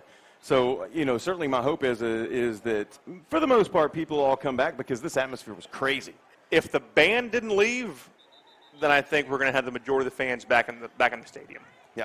It's the beauty of a long weekend, right? So you got Monday off for the most part. The students have Monday off. You're here. You're ready for a game that right now I think most of the West Orange faithful want to come here and see if you can beat Apopka. And on the flip side, the Apopka fans are going to be sitting here going, okay, well, we know that we can come back from this. We know that we have the ability, without question, to go ahead and score, at will as an offense if everything is on point for us. And if that's the case, then we're going to be able to make something out of this. And that's what they are here to see. Yeah. And when you're an Apopka team who has Vampire Penguin sitting behind them, kind of cheering them on in the second half as well, which they're doing, you want to go ahead and be here to support the blue and white and see if you can come out of week 2 with another come-from-behind victory. Yeah, absolutely right. Both these teams, again, came into this contest 1-0 after winning their first games. This is West Orange's home debut here for the Warrior Nation, and we'll see how things go. We want to thank, as you mentioned, Vampire Penguin supporting the Apopka Blue Darters tonight, also the Greater Orlando Sports Commission, Sabrina Varticoni with Century 21. We also want to thank PreventSprainSocks.com. Check them out if you haven't checked out that product already. And also D1 Downtown coming soon to Livingston. Downtown Orlando will have all the updates on the grand opening coming, and we'll be doing a live grand opening ceremony from their facility. Looking forward to that. So thanks again to D1 Downtown. And Graham, they're lining it up. We're going to play a little football again here at West Orange. And I know we didn't get to say much about it as we kind of came back from the half, but a great job by Madison Little also in that interview she had this past week, and had some time out here with the Apopka team at practice this week. So great job by her. She's really a huge part of what we do here at Varsity Sports Network. And, our whole crew being here, ready to rock and roll. The officials handling business the right way. And we're ready to go ahead, get the second half started. And if there was one thing you hate to see if you're the Blue Darters, is giving the football to West Orange to start off. Yeah. Kick is up, down the field, and here we go. Here we at the go. 10-yard line. Trying to make a move to the near side, escaping to the 18, 19-yard line before being brought down. Good defensive coverage there by Apopka special teams, preventing any better field position. Because, again, we're looking at a scoreline, West Orange with a 13-0 lead, and, again, with the football. And West Don't want to give them any help. Yeah, and this is a time to really see how is West Orange going to open up the half. That's what I want to see is do they come out still firing on all cylinders, but firing in a way that looks comfortable, right? Sure. You're going to see it, I think, on the bike as we look down at the West Orange sideline, see Dominic Madrid, the linebacker, on the bike, getting his legs warm. Here we go, Jackson at the quarterback position.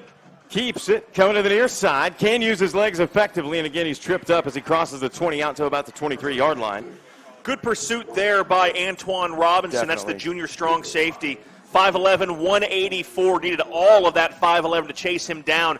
If Robinson had turned that corner, there was really nothing in between him and the goal line. Yep. That would have been an easy 82-yard scamper to open up the half, and that could have really spelled disaster for the Darters. You're absolutely right. Trevor Jackson is very capable. He's going to have a little help in the backfield this time. Looks to throw. Fires far side. Has a man. Catch made. First down. Out across the 30 to the 31. Nice little simple pass and catch. Nothing too complicated. And polite with the catch. Yeah, and love that, right? I mean, you really do see a nice, easy pitch and catch. Great job by the Apopka secondary, right? Eyes still staying in the backfield, tracking the ball, tracking your man.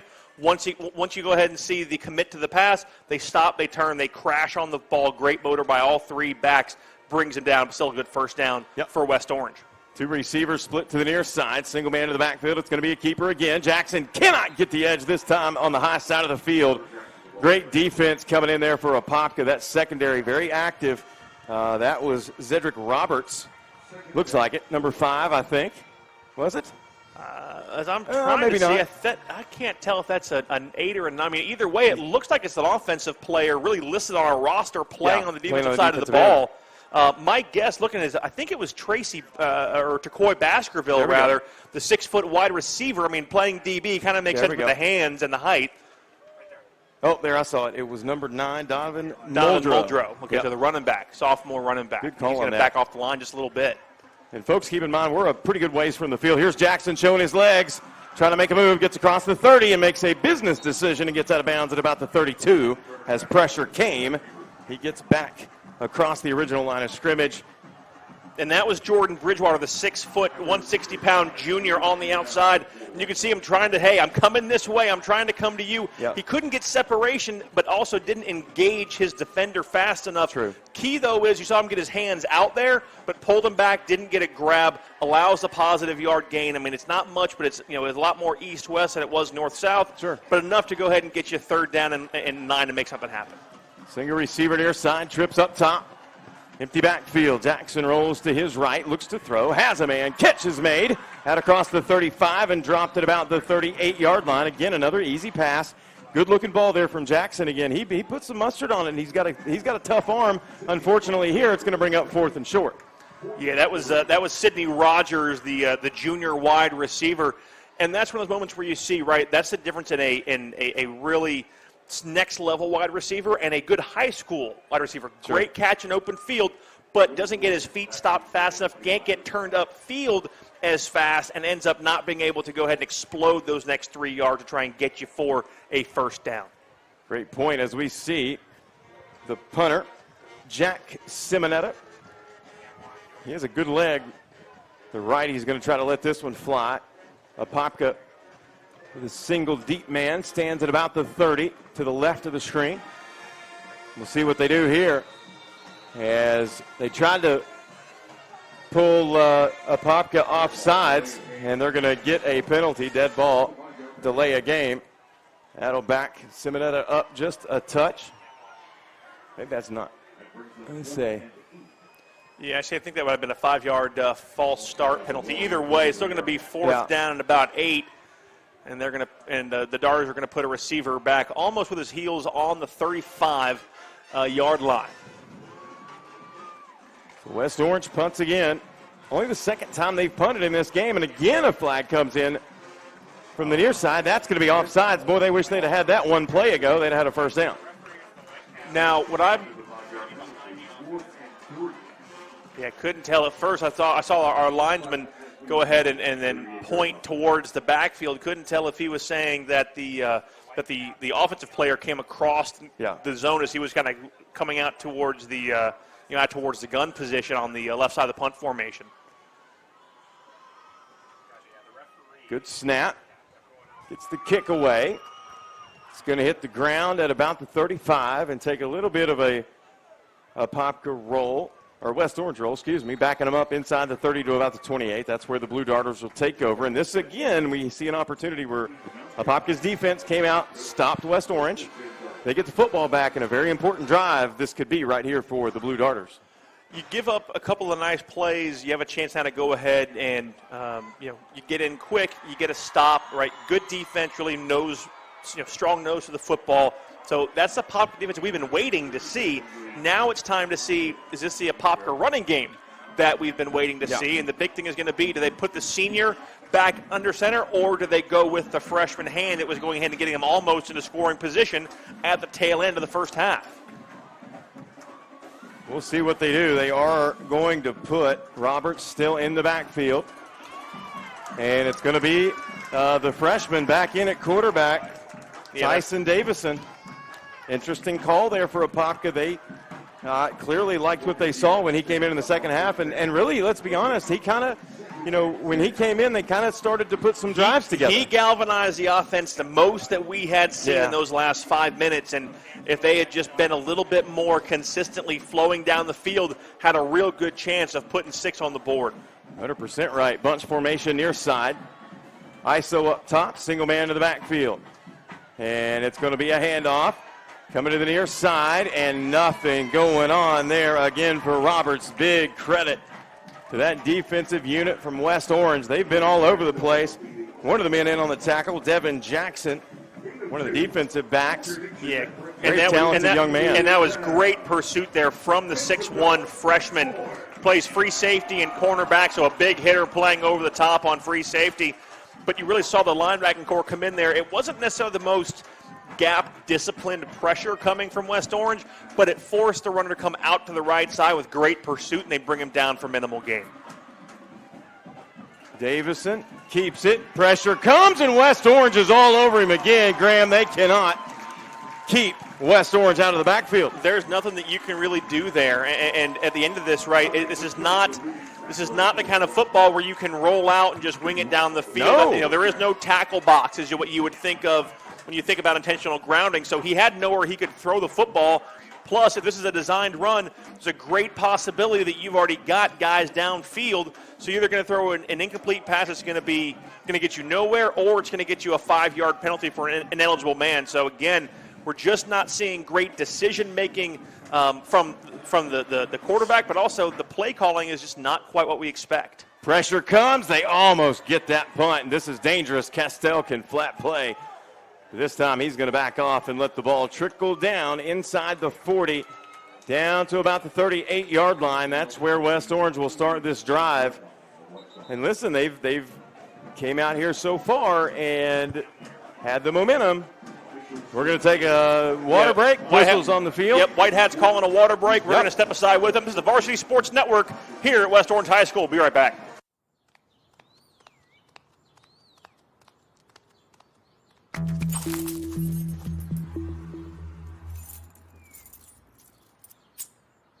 Marijuana can impair your ability to drive, and that affects much more than just you. Drive baked, get busted.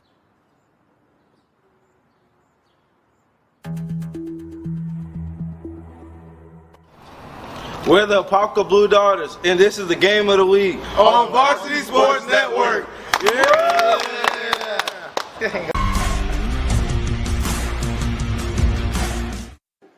And welcome back into the Wingstop broadcast booth here at West Orange High School. Bobby Allen, Graham McGowan, also Madison Little down on the field.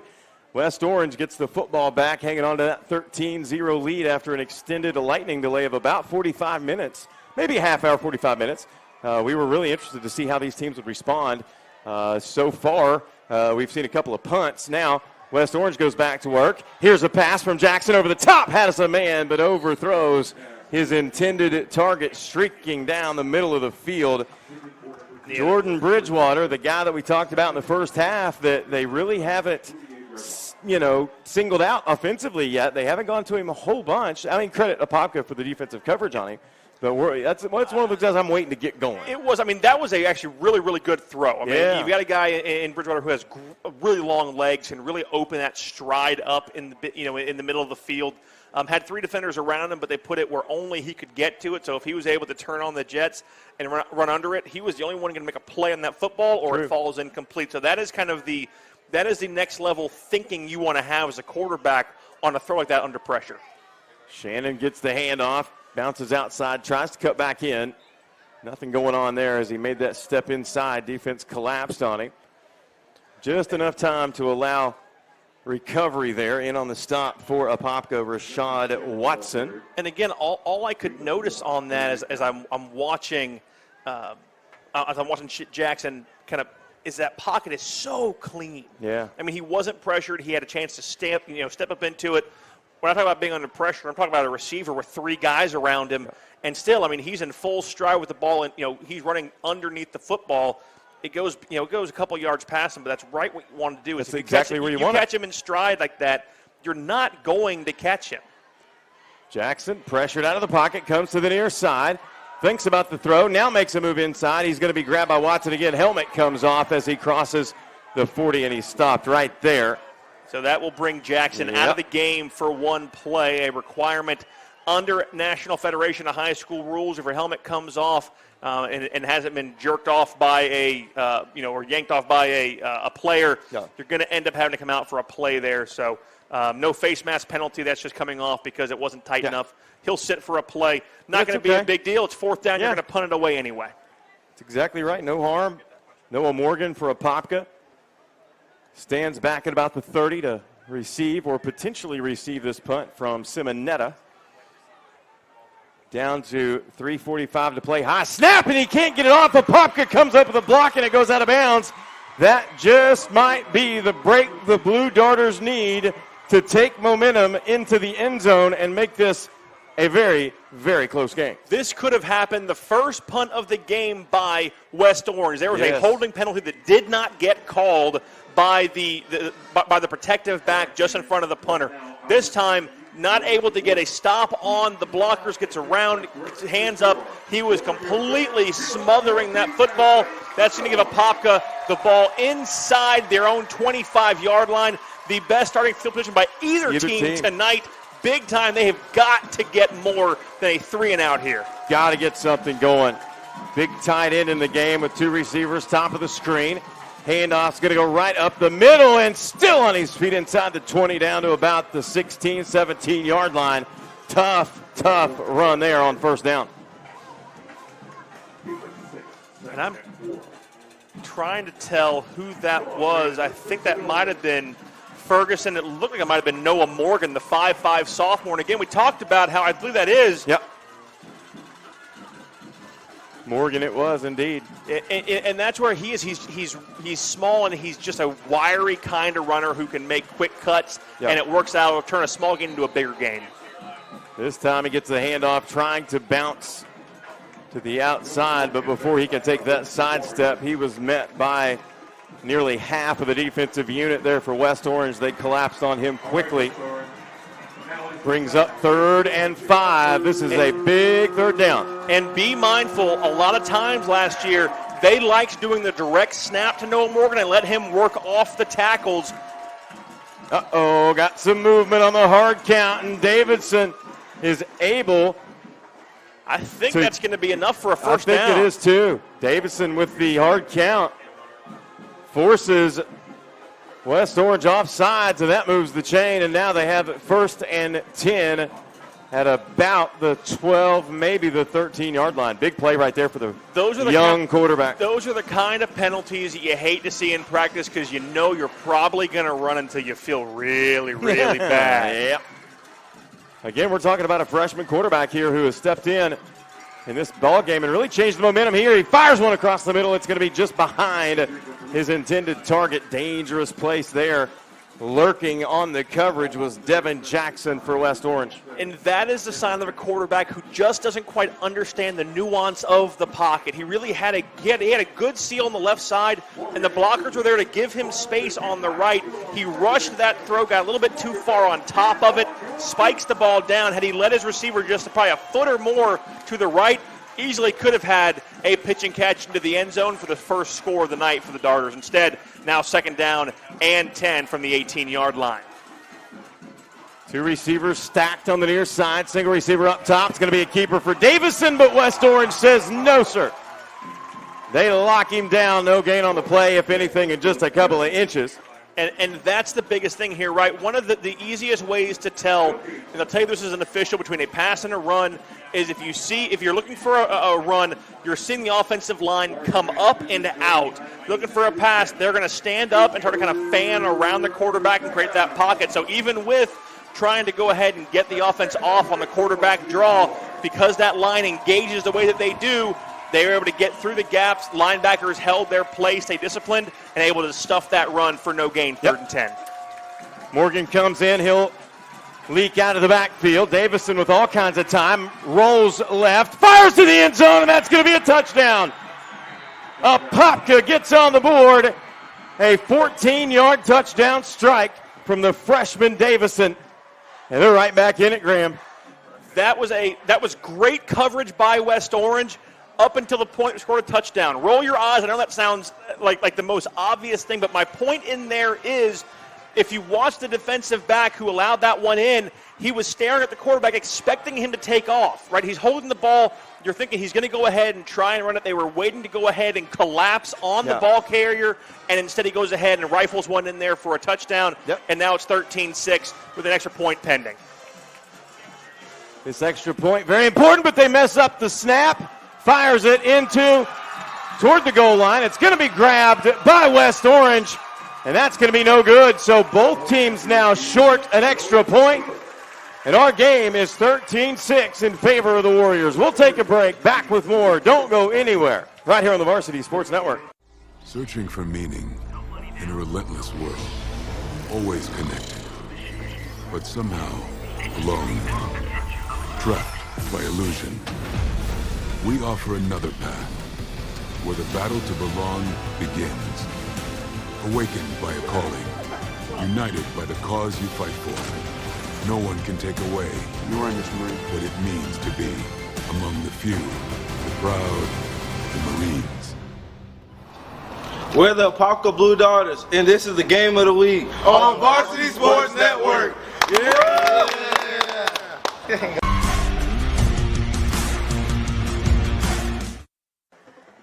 And back here at the Wingstop broadcast booth at West Orange High School, Bobby Allen, Graham McGowan, also Madison Little down on the field. And we've got a good one with 1:17 to play here in the third period. It is 13-7 in favor of West Orange, Graham. But Apopka finds that elusive touchdown that they've been waiting on all game. Here's the return for West Orange. He's got a lane right up the middle, tries to turn on the Jets. They're going to run him down, but not before he can get out of bounds inside the 40, or outside the 45. Great return there from LaTorrey Hollinger. You go from the senior in Chris Ficka, the 250-pound, 6'1" defensive tackle, picking off the point after attempt, and then the 5'10" junior in LaTorrey Hollinger with a massive return. And all of a sudden, you're seeing both teams starting with good field position to begin their respective drives. That last one led to the first score from Apopka. Now on the 45-yard line, you've got West Orange staring down the barrel of getting into Blue Darter territory and trying to answer back. Twins split each way for West Orange. Flag, movement, false start. That'll back them up 5. Here's a name that we have not called much tonight. He's involved in every play for Apopka. He's one of the better defensive players you're going to see. That's Caven Call, wearing number 33. They just West Orange has kept him contained and kept him away from Trevor Jackson. Yeah, they really have. Simple as that. It is, and I mean, that's one of the things as I was kind of looking through to see who the guys were. He's one of the leading tacklers returning from last year. Yeah. And now what you're going to see on the near side is you got Jordan Wright, the cornerback, the senior, bringing in pressure, and the receiver trying to go ahead and kind of, play the mind game with him as he's pressing, gives him that little fake shoulder jump. You can't do it. It's a false start. Ends up being 1st and 15, and now West Orange playing from behind the sticks. Yep. Handoff goes up the middle for a gain of about 2 yards. See what they do here. Bridgewater. Again, they're trying to get Bridgewater involved. They had him out in the passing game. There, they put him in the backfield. See what they do this time. Trevor Jackson is going to get everybody set up. Near side receiver is going to be Miles. Soft defense on the right side. Let's see if they look that way for get a little extra yardage down the field. Trips right. Jackson drops back, looking. Pressure from behind. He's got to get away from it. He can't do it. No gain on the play. And what do we talk about, right? And I get we're talking high school football, but you got to have a timer in your head. And that's one of those moments where that timer almost ran out. He was very loose with the football. Almost led to a turnover. Instead able to scramble away back to the line of scrimmage. Still going to be 3rd and 11. 3rd and 11. Whistles and time is called. Let's take it down to the field to our very own Madison Little with an update.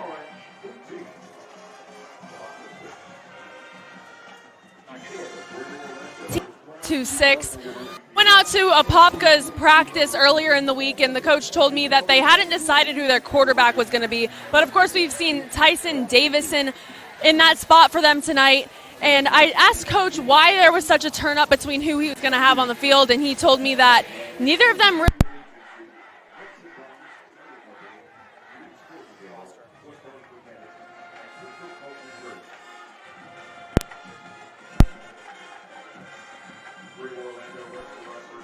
7-point game, 13-6. West Orange still in the lead. Back to you guys.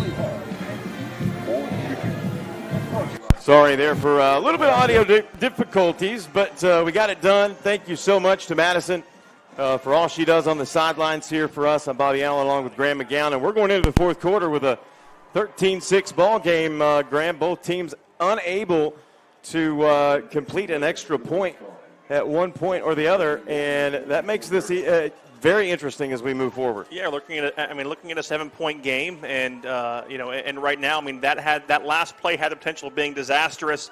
With the ball secure that Jackson had, he was trying to get the ball somewhere, and the pocket collapsed. He got out of it just in time. Here the pocket collapses again. He fires downfield, has a step, has a man, and it's nearly picked off.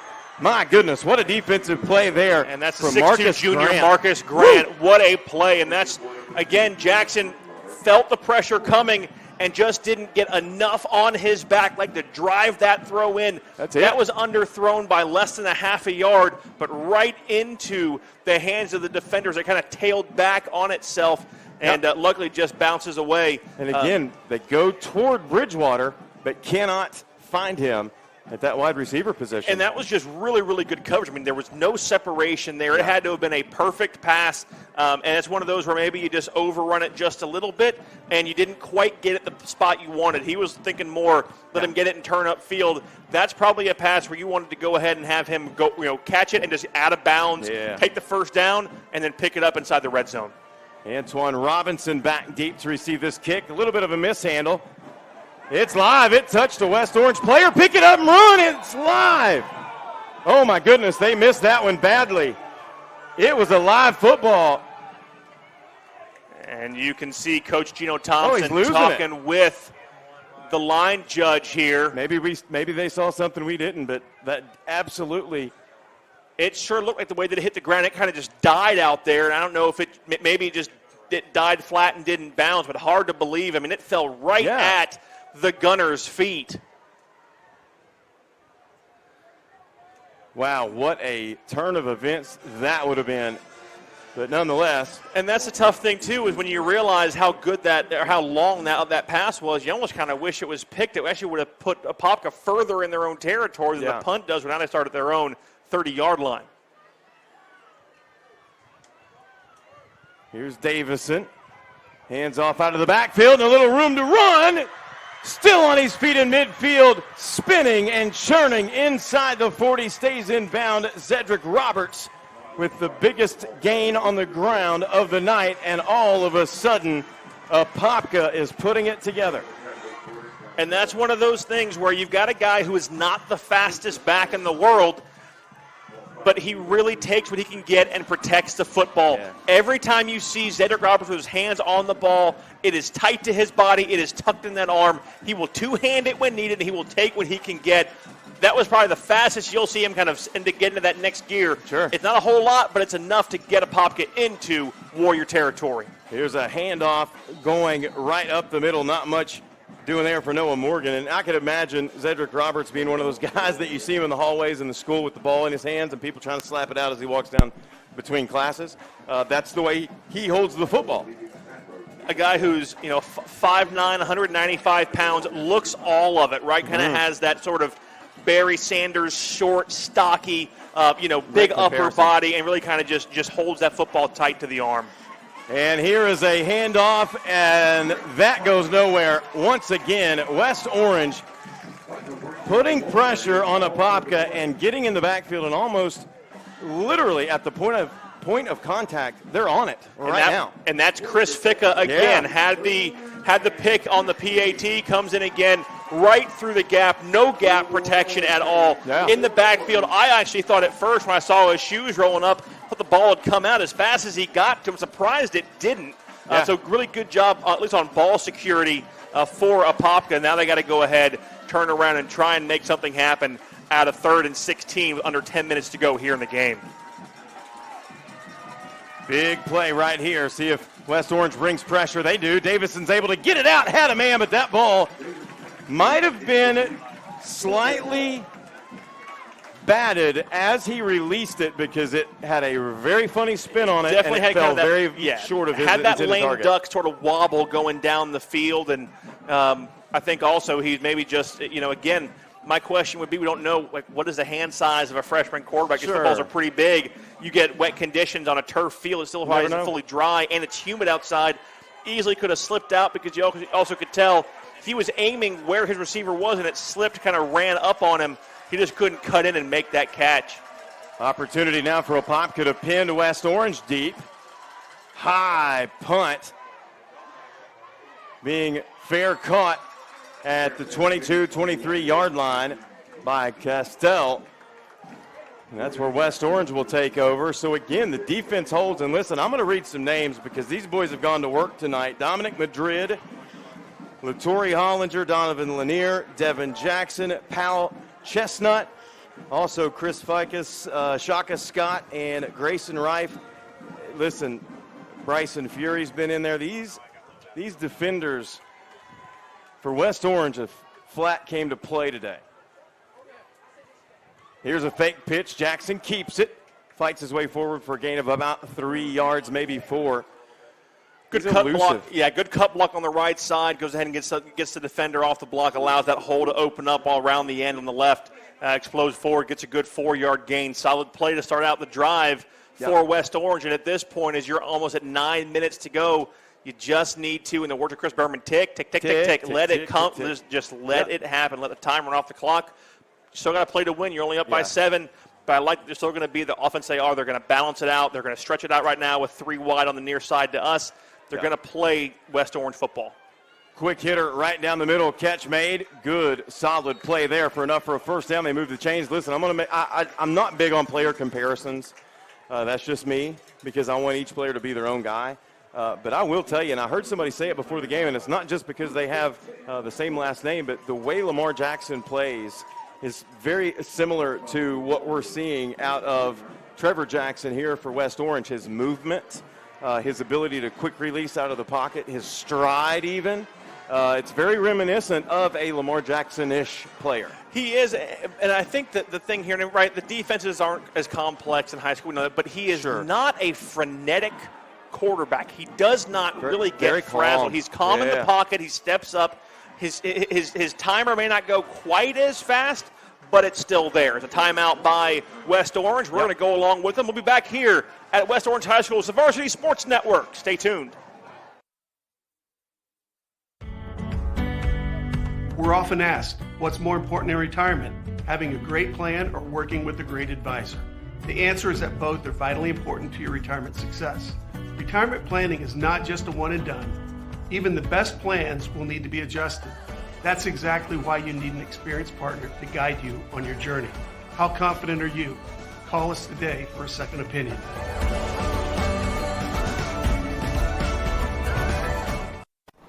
We are the West Orange Warriors, and this is the Game of the Week on the Varsity Sports Network.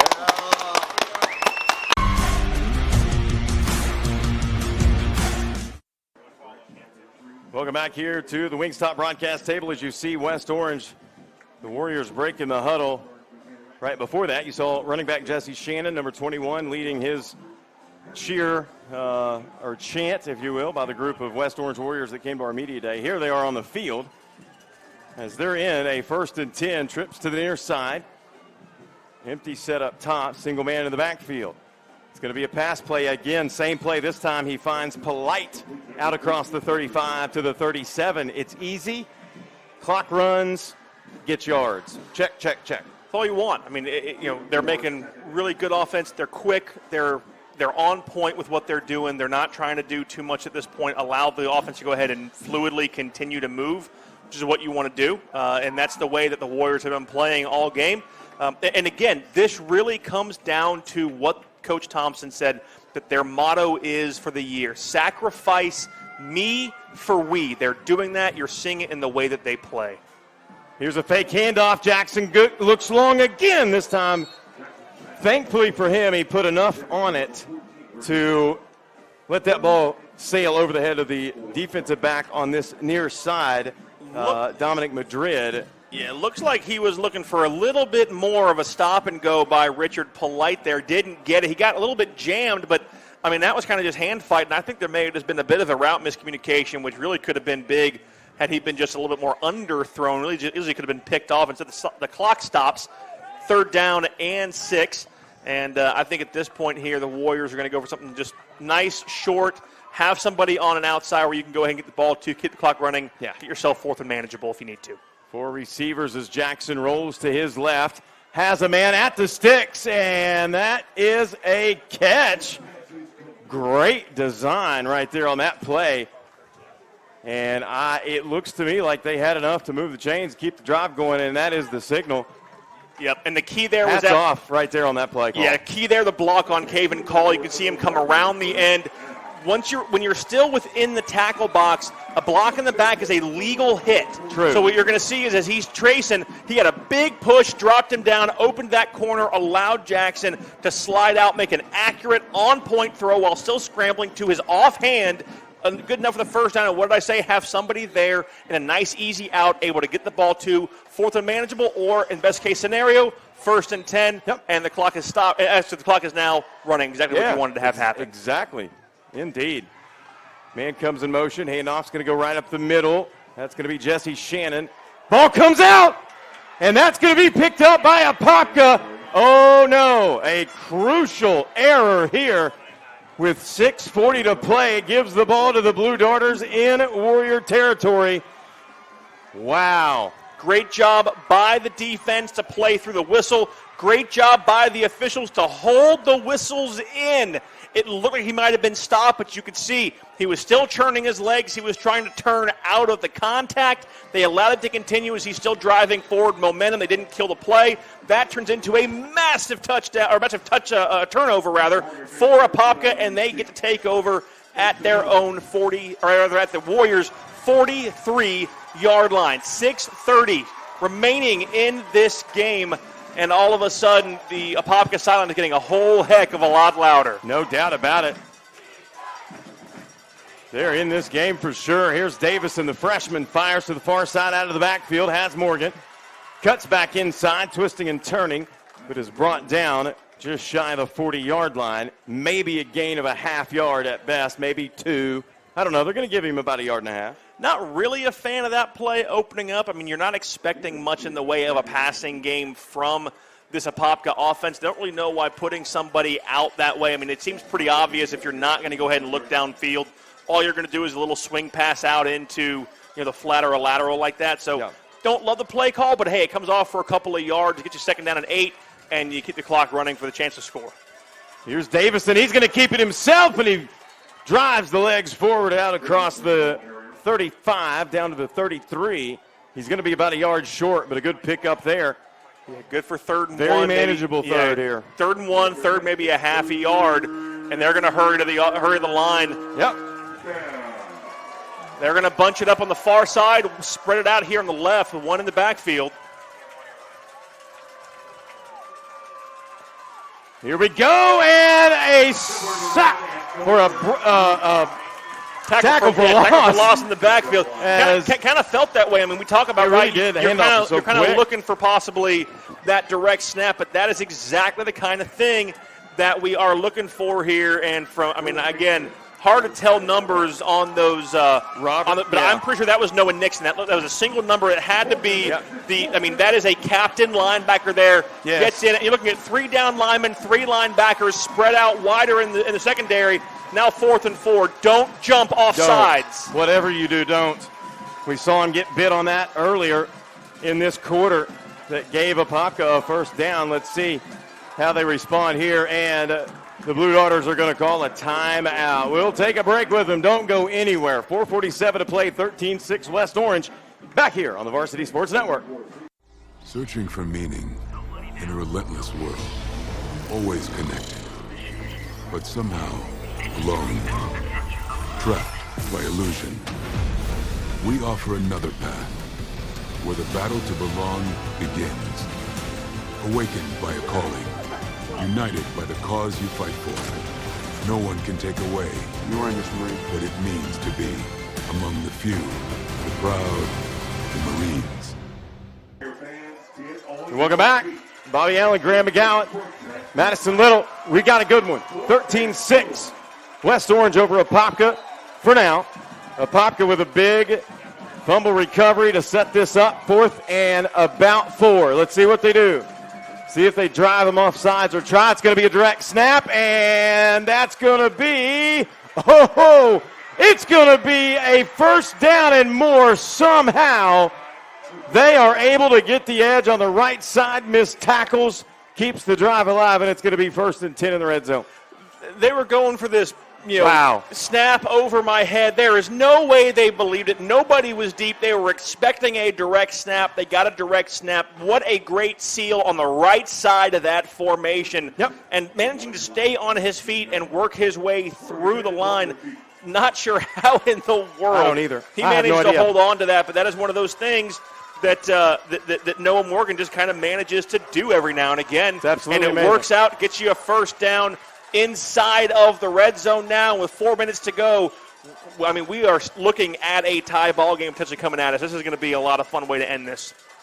Here's Davison, and this one's going to be met in the backfield. Another loss on the running play. And listen, on that last play, I got to tell you, man, it fooled me because I thought West Orange had them dead to rights, about a half yard short of the first down. And then all of a sudden, the whole field moves to the right. Yeah, I'm seeing push. Okay, he got past the stick. We got a first down. All of a sudden, I'm looking up, and there's a 10 yards, 15 yards down. There's the ball carrier. Crazy. Now, this last play, though, that was, again, freshman quarterback not making the decision to get rid of the ball. Yeah. Know what you're going to do. Right? It's an option. It's your option. You've got to make the decision and go with it. He didn't. The ball carrier was being wrapped up. He still had his hands on the football. You can't do that. Here's a handoff coming to the near side. Now bouncing back up the middle. Brought down after a gain of about 2 yards. Nothing more there for Cedric Roberts. Again, this West Orange defensive line has really done work in the trenches. And they have controlled the trenches for, I would say 75, 80% of this game. Yeah, I think without question. To me, this isn't a player of the game type of game. This is an offensive line game for me. The offensive line for West Orange has been fantastic. Honestly, both lines on both sides of the ball for West Orange should both be getting game balls. They played fantastic. This is the most dominant performance we have seen, I think, from a line. I agree. It's through spring all the way up to now. It's just not what you expected to see. And we're going to get a flag here on the near sideline. And one thrown on the far side. They both saw the same thing on 3rd and 11. That's going to be get offsides. Offsides, and that'll allow Apopka to put the football inside the 15 at about the 13-yard line. I want to say hi to Sabrina and June and Peyton while they're listening. Great to have you guys on watching. We appreciate everyone listening in on Varsity Sports Network. It has been a great game. Thanks for watching it with us and enjoying the drama that we're getting to show you here. We love doing what we do. And everybody moves on this one. And that is about that is the penalty that everyone likes, right? False start, everybody but the center, 5-yard penalty, and we're going to replay the down. That's what you're going to get there. So, it's a wash, penalty for penalty. And now, again, we find ourselves 3rd and 11 for the Blue Darters. And that's going to change the approach a little bit here, as Roberts will be in the backfield. Davison in at quarterback, the freshman who came in the second quarter and really changed the momentum and really changed what we saw and have seen out of this Blue Darter offense. 2 receivers split each way. Minute 45 to play in the ball game. Apopka trails 13-6. Davison fires to the corner over the head of his intended target. Coverage was there. Ball sailed. And that could have been, a little bit of a better throw. And you're looking at that, realizing that, in all honesty, the defender kind of lost track of where his man was. He was beat towards that back pylon, and he had no help coming behind him. His help was probably 6-7 yards laterally off of that receiver. Just a little bit better throw, and that's a very touch pass. It has to be perfect. But I love it. I love that he went ahead and took the shot down there and almost made it happen. It's a good point. Muldrow, the wide receiver, had space. He had clearance. Let's see what they do here. 4th down and 11, working behind the sticks. Here we go. Fakes the handoff. Davison looking, fires over the middle, and it's going to be incomplete. No flags, and West Orange will take over with 1:36 to go. Nothing you can do there. That was the play they wanted to have. They had it. Again, the ball just stayed on them, and that is one of the moments when having a freshman quarterback, and again, I don't know if there is something going on. There may have been. To not see Caleb Hicks come back into the game just has to make you wonder, is he okay? And we don't know, not speculating, hoping everything is fine. And you don't want to pull a freshman out not believing him, but when you need to make a pass, I love that they trusted him to make that throw, and honestly, it was as good of a throw as he could make. He had traffic all the way around, and I think part of that honestly ended up being his receiver knew he was about to get popped, and he pulled up just a little bit. You could see him pull up just a tad. That cost him. Handoff up the middle to kill a little clock. Obviously, for West Orange, they want to make sure they have all their paws on the football. No more turnovers. We'll keep it here with just 1:27. Take an opportunity to thank some of our sponsors again who so graciously make these broadcasts possible. Downtown. D1 Downtown, D1 Training Downtown, coming soon to Livingston. Keep it here with VSN for all the updates. We will be doing a live grand opening ceremony all day long on their grand opening date, which should be set within the next couple of weeks. That's D1 Downtown. Big thanks to Morgan Jones and Patrick and Amina Anderson. Also, Prevent Sprain Socks. Check them out at PreventSprainSocks.com, a brand new technology featured on Shark Tank. For those in athletics or those people who are on their feet all day long, nurses, what have you, great product. And that is not the first Shark Tank product out of Central Florida. We had a young man out of Vieira High School. I think it was bow ties or something that ended up being on there as well. Great point. A lot of really cool businesses in the area, and just another one being a part of what we're doing here at VSN. Thank you also to the United States Marine Corps, the Florida Department of Motor Vehicles. We appreciate your support here, what we're trying to do around the state of Florida on all the channels that we have. With a quarterback keeper to the left side, cuts left, up front, still on his feet, driving forward, and brought down just shy of the 30-yard line. And another timeout from the Blue Darters to stop the clock. That puts West Orange 3rd down and a very short 1 yard to go. And if they can turn this one into a first down, it's going to be all she wrote. Yeah, absolutely. And I think it probably goes without saying we're going to have to give our VSN player of the game, regardless of the outcome, to Trevor Jackson, the quarterback for West Orange. He scored both touchdowns for the Warriors. one from 19 yards out. You know, I'm with you on that, but I'm going to go ahead and come out here and just say Noah Nixon has got to be looked at. He was an absolute destructive force at linebacker for West Orange. He controlled the line of scrimmage for this team, didn't allow a pop to get anything going, really big picture. He was constantly in. He's had one of the highest motors I have ever seen on a linebacker. And to go away from the obvious offensive quarterback choice, I think you got to look at what he does defensively. Absolutely, and I'll even take a step further and say our co-players of the game, as you mentioned, the offensive and defensive lines of this West Orange squad did everything they had to do tonight. And here you see them create enough space for a first down, and that's ball game. And that puts it in the books. That's going to be it. They're going to go ahead and call call forward progress. Right on cue. A minute to go, and that's all she wrote. And again, I mean, how crazy we talked about last week when Apopka was down. IMG loses. The landscape of Central Florida and Florida football as a whole is going to be possibly an upheaval, and now it really has a ton of question marks. Sure, I mean, in the playoff system, they're going to make the playoffs, and they're going to tighten things up and still be one to look at. But nobody expected to see Apopka potentially being 0-2, fortunately being 1-1 as they take a knee. They're going to get excited. 30 seconds to go, and that is going to be the ball game.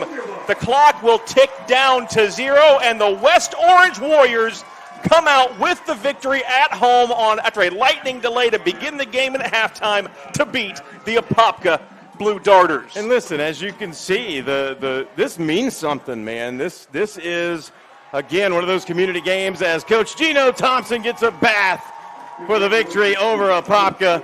They might have to run a few extra laps for that. You never know. But hopefully they can celebrate this victory because it was a thorough victory. And as much grief as everybody gives them, hats off, a tip of the cap to the officiating crew. They did an excellent job tonight. This was a game that could have gotten a little chippy, and there were times it did. We didn't see any personal foul calls. We didn't see any unsportsmanlike conduct calls.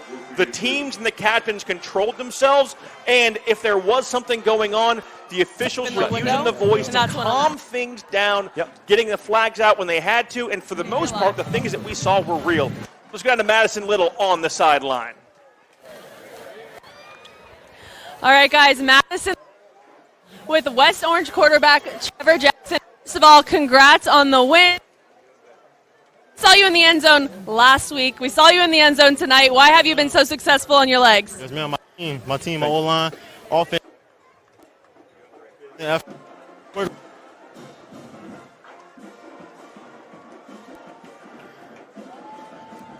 And then you're out as strong. How support you on the other end?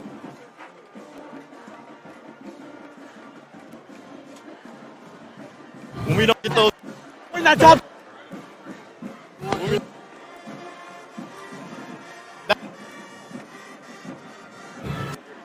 Yeah.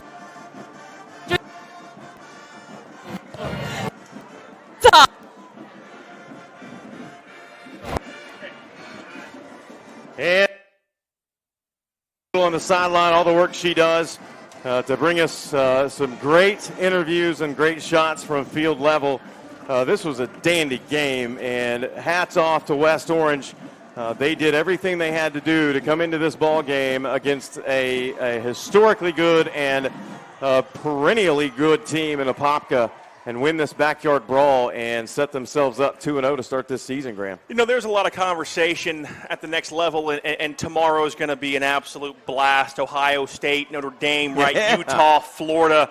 I mean, it doesn't get, that much better. But, I mean, at the end of the day here, you talk about that football in the Southeast is alive and well, and we think of the Floridas, the Alabamas. No, Florida football is alive and well, and if we have games that have been like Jones and Cocoa and West Orange and Apopka the rest of the year, you're not going to want to miss what VSN is going to bring you across the state of Florida. Absolutely right. Stick around at the conclusion of this broadcast for the statewide scoreboard show. with Josh Wilson and FloridaHighSchoolFootball.com. Safe travels to Jones. They go to Texas for some Labor Day football. Cocoa, I believe, is at St. Thomas Aquinas coming up. That's going to be a monster game. Not sure that's going to make some national, TV right there, but they have a chance to bounce back from the Jones loss last week. Some really, really, really good, exciting football. And so safe travels to them. Enjoy your weekend, everybody, and we cannot wait to see you back here again next week here on Varsity Sports Network. Bobby's always been a blast with you, man. Man, it's been great. It'll happen again, I promise. For Madison Little, for Ivan and Joey on the camera, for Dan, our producer on site tonight, and Dee Hobbs, all the folks involved to make these broadcasts possible. We just simply can't do it without them, and they deserve all the credit. For Graham McGowan, I'm Bobby Allen. Lots more to come as this season is just getting started on your home for high school sports in Florida. This is the Varsity Sports Network. For every generation, it has started with the call to serve. Discovering the purpose and the belonging earned with the title. Learning to dig deep and push through adversity together. Defending our nation and its people. It is a life of great worth and reward. But Marines are never really finished serving. Their commitment comes full circle, visible in communities across our country. This is Semper Fidelis, always faithful, always Marine, marking a path for the next generation.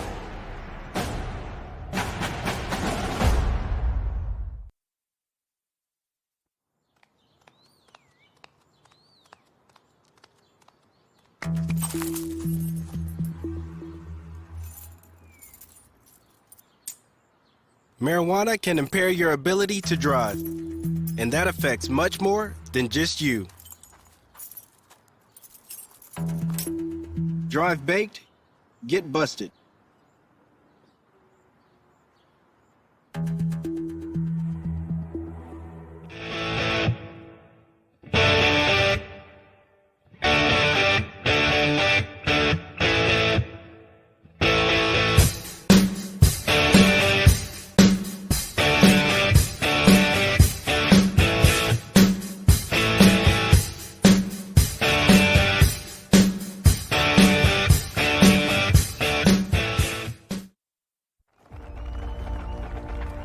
For every generation, it has started with the call to serve. Discovering the purpose and the belonging earned with the title. Learning to dig deep and push through adversity together. Defending our nation and its people. It is a life of great worth and reward. But Marines are never really finished serving. Their commitment comes full circle, visible in communities across our country. This is Semper Fidelis, always faithful, always Marine, marking a path for the next generation.